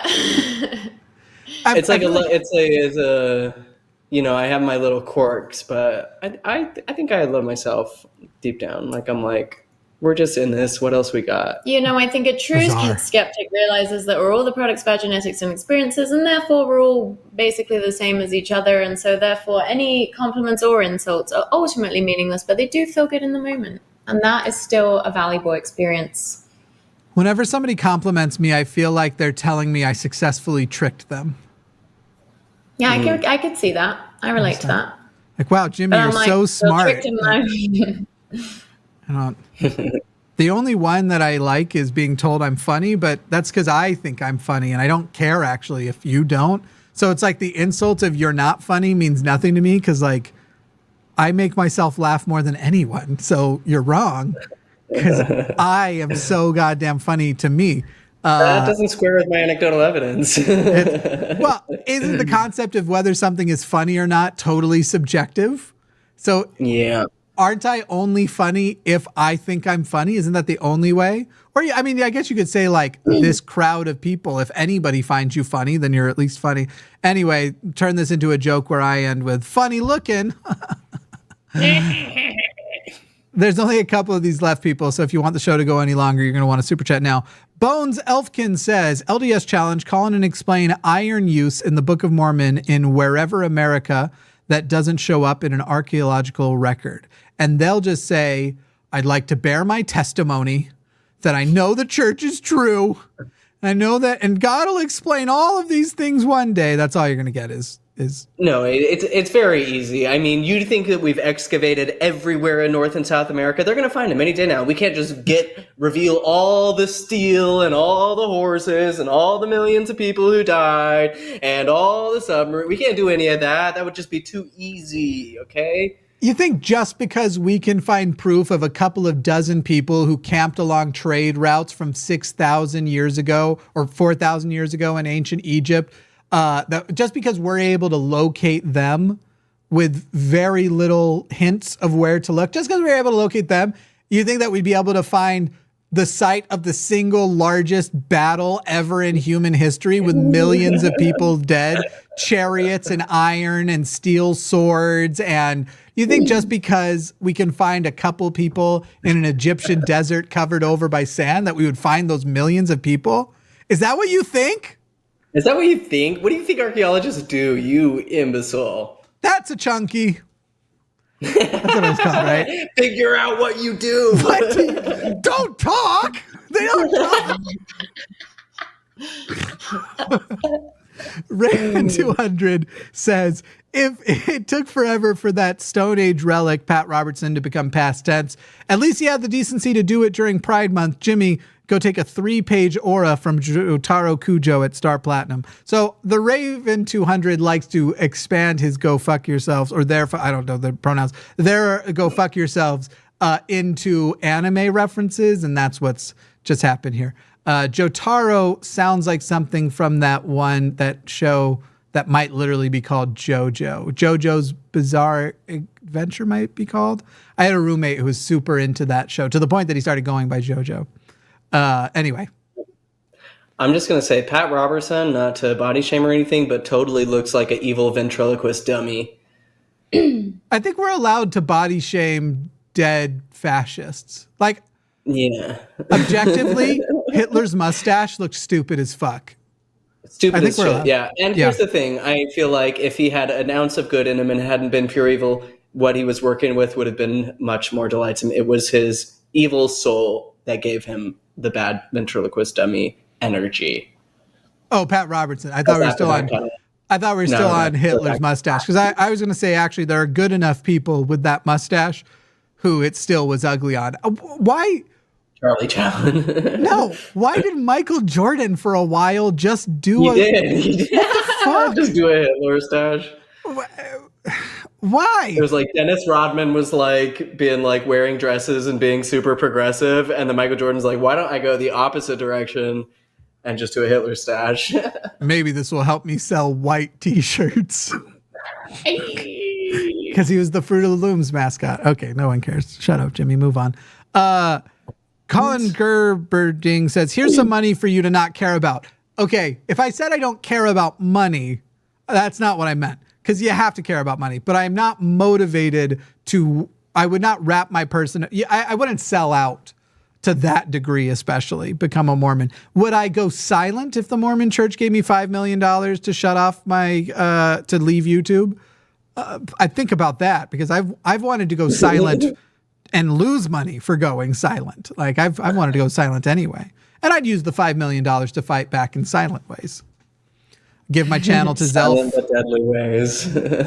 I'd give the line to Arden and Matt, and then I'd give my Jimmy Snow channel to Zelph. Y'all could continue. Become even less scholarly. Become the ex-Mormon. Larry Fishman says, has anyone ever left religion because they wanted to sin?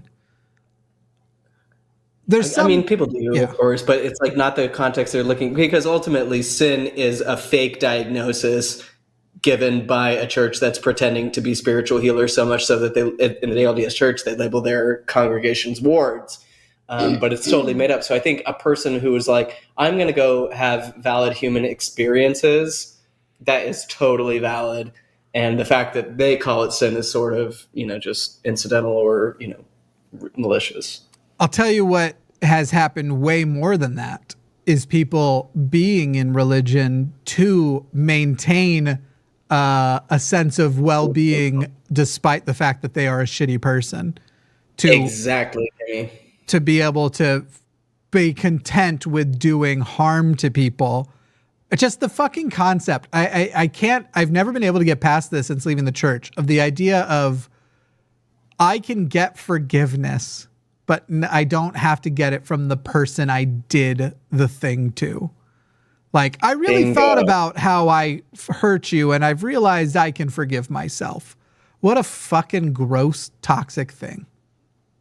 Oh no, the whole scheme is to outsource your compassion, outsource forgiveness, put in intermediaries so that you don't actually have to resolve anything with any. And to help bishops masturbate, you fucking weirdos. That's a reference to the sexual abuse that's been coming more to light for the non. It was a little metaphorical there. I didn't quite. No, I meant literal. I meant all the times that they're literally asking teenage girls whether or not they orgasmed during a sexual abuse situation and that kind of shit. No, when you're like, whoa, this is kind of all like, how come we're not doing more to stem the power of perverts? And then you get into the history and you're like, oh, this whole thing was literally set up by predators. Like, every aspect of this was set up by predators. Yeah. And maintained by predators. I need to make sure that you're living a sin-free life. So ignore the following questions about how wet you were. I'm a 40-year-old man. You're a 15-year-old girl. This is normal. No, don't invite your mother in. We'll be done when we're done. Yeah, pretty terrible place. Pretty bad. So to lighten that mood up, the Justin says $10 with the tiara was phenomenally cool. I am now developing a tiara kink. Damn. I don't think Is that the Justin we just spoke to? I don't know, but I don't think that counts as a kink either. I mean, tiaras. To say, you don't know where his head's at. Yeah, that's true. Where the tiara's at. That's true. Every now and then people will talk about some kinks, and I'm like, isn't that like there are some maybe more of a fetish? There are some versions of things like there are people who are like, I have a breeding kink, and then I've heard versions of a breeding kink that sound like a kink, like it's like more like I have an animal breeding kink. I don't want to be treated like livestock. And then there are people who are like, I have a breeding kink, which means that I really, really either want to get pregnant or get someone pregnant. And it's like, I think that's just hormones. I don't think that's a kink. I think that's 4.5 billion years of evolution. I think that might not be, I think you may not need a parade for this one. This might not go on a flag. It's a color in the gradient in the spectrum. It's just it's white. It's literally the absence of color, but that's it's right. On there. It's there. It's there. Anyway, that's it. The show's over. It's just gonna, I think, sort of end. But do you two want to share? Do you have a final shelf breaking moment you'd like to share? Is there something like that as we go? Mine was just a cascading collapse that ultimately you could do like what are you I don't like to show where I didn't know what you were doing. You're just putting your head into my space. I've been asking you the whole time. Okay, well I was in the middle of a sentence. I know, but I can't get killed for your sentence. Well then maybe all right, let's do I'm this. going to the next bit of production equipment I'm going to send you will be a curtain. Pulls across. Jimmy. Yes. There you go. We'll make it a soundproofing one so I can write it off. Hot air balloon curtain. That's a screen. When the shelf was falling, the items that were on it were definitely like Book of Mormon, Joseph Smith, polygamy, and church. The church, the legal corporate thing, and so I was reading like D. Michael Quinn's books and going back through the Book of Mormon for one last time and realizing like, oh, this isn't even like whether it's true or not, and the more like it's getting to the point where I can't say that it is. It seems more untrue than it is true. It's not even good. It's not a good moral. Like one chapter in, I'm like, I don't agree with this. This God is a total tyrant and like not a being I would want to follow. This is not a good protocol for being a good person, and it's fucking boring. It is too many, and it came to passes. Yeah, and so I was like praying after that and watching the Scientology documentary. It all just kind of came crashing down and was like, I'm in a cult. Damn it. Fuck. Never thought it would happen to me. I didn't prep this camera angle preset to not use it at all during the show. I did decide to put my shoes back on because there's a lot of feet weirdos on the internet. Bloop. I'll do it too.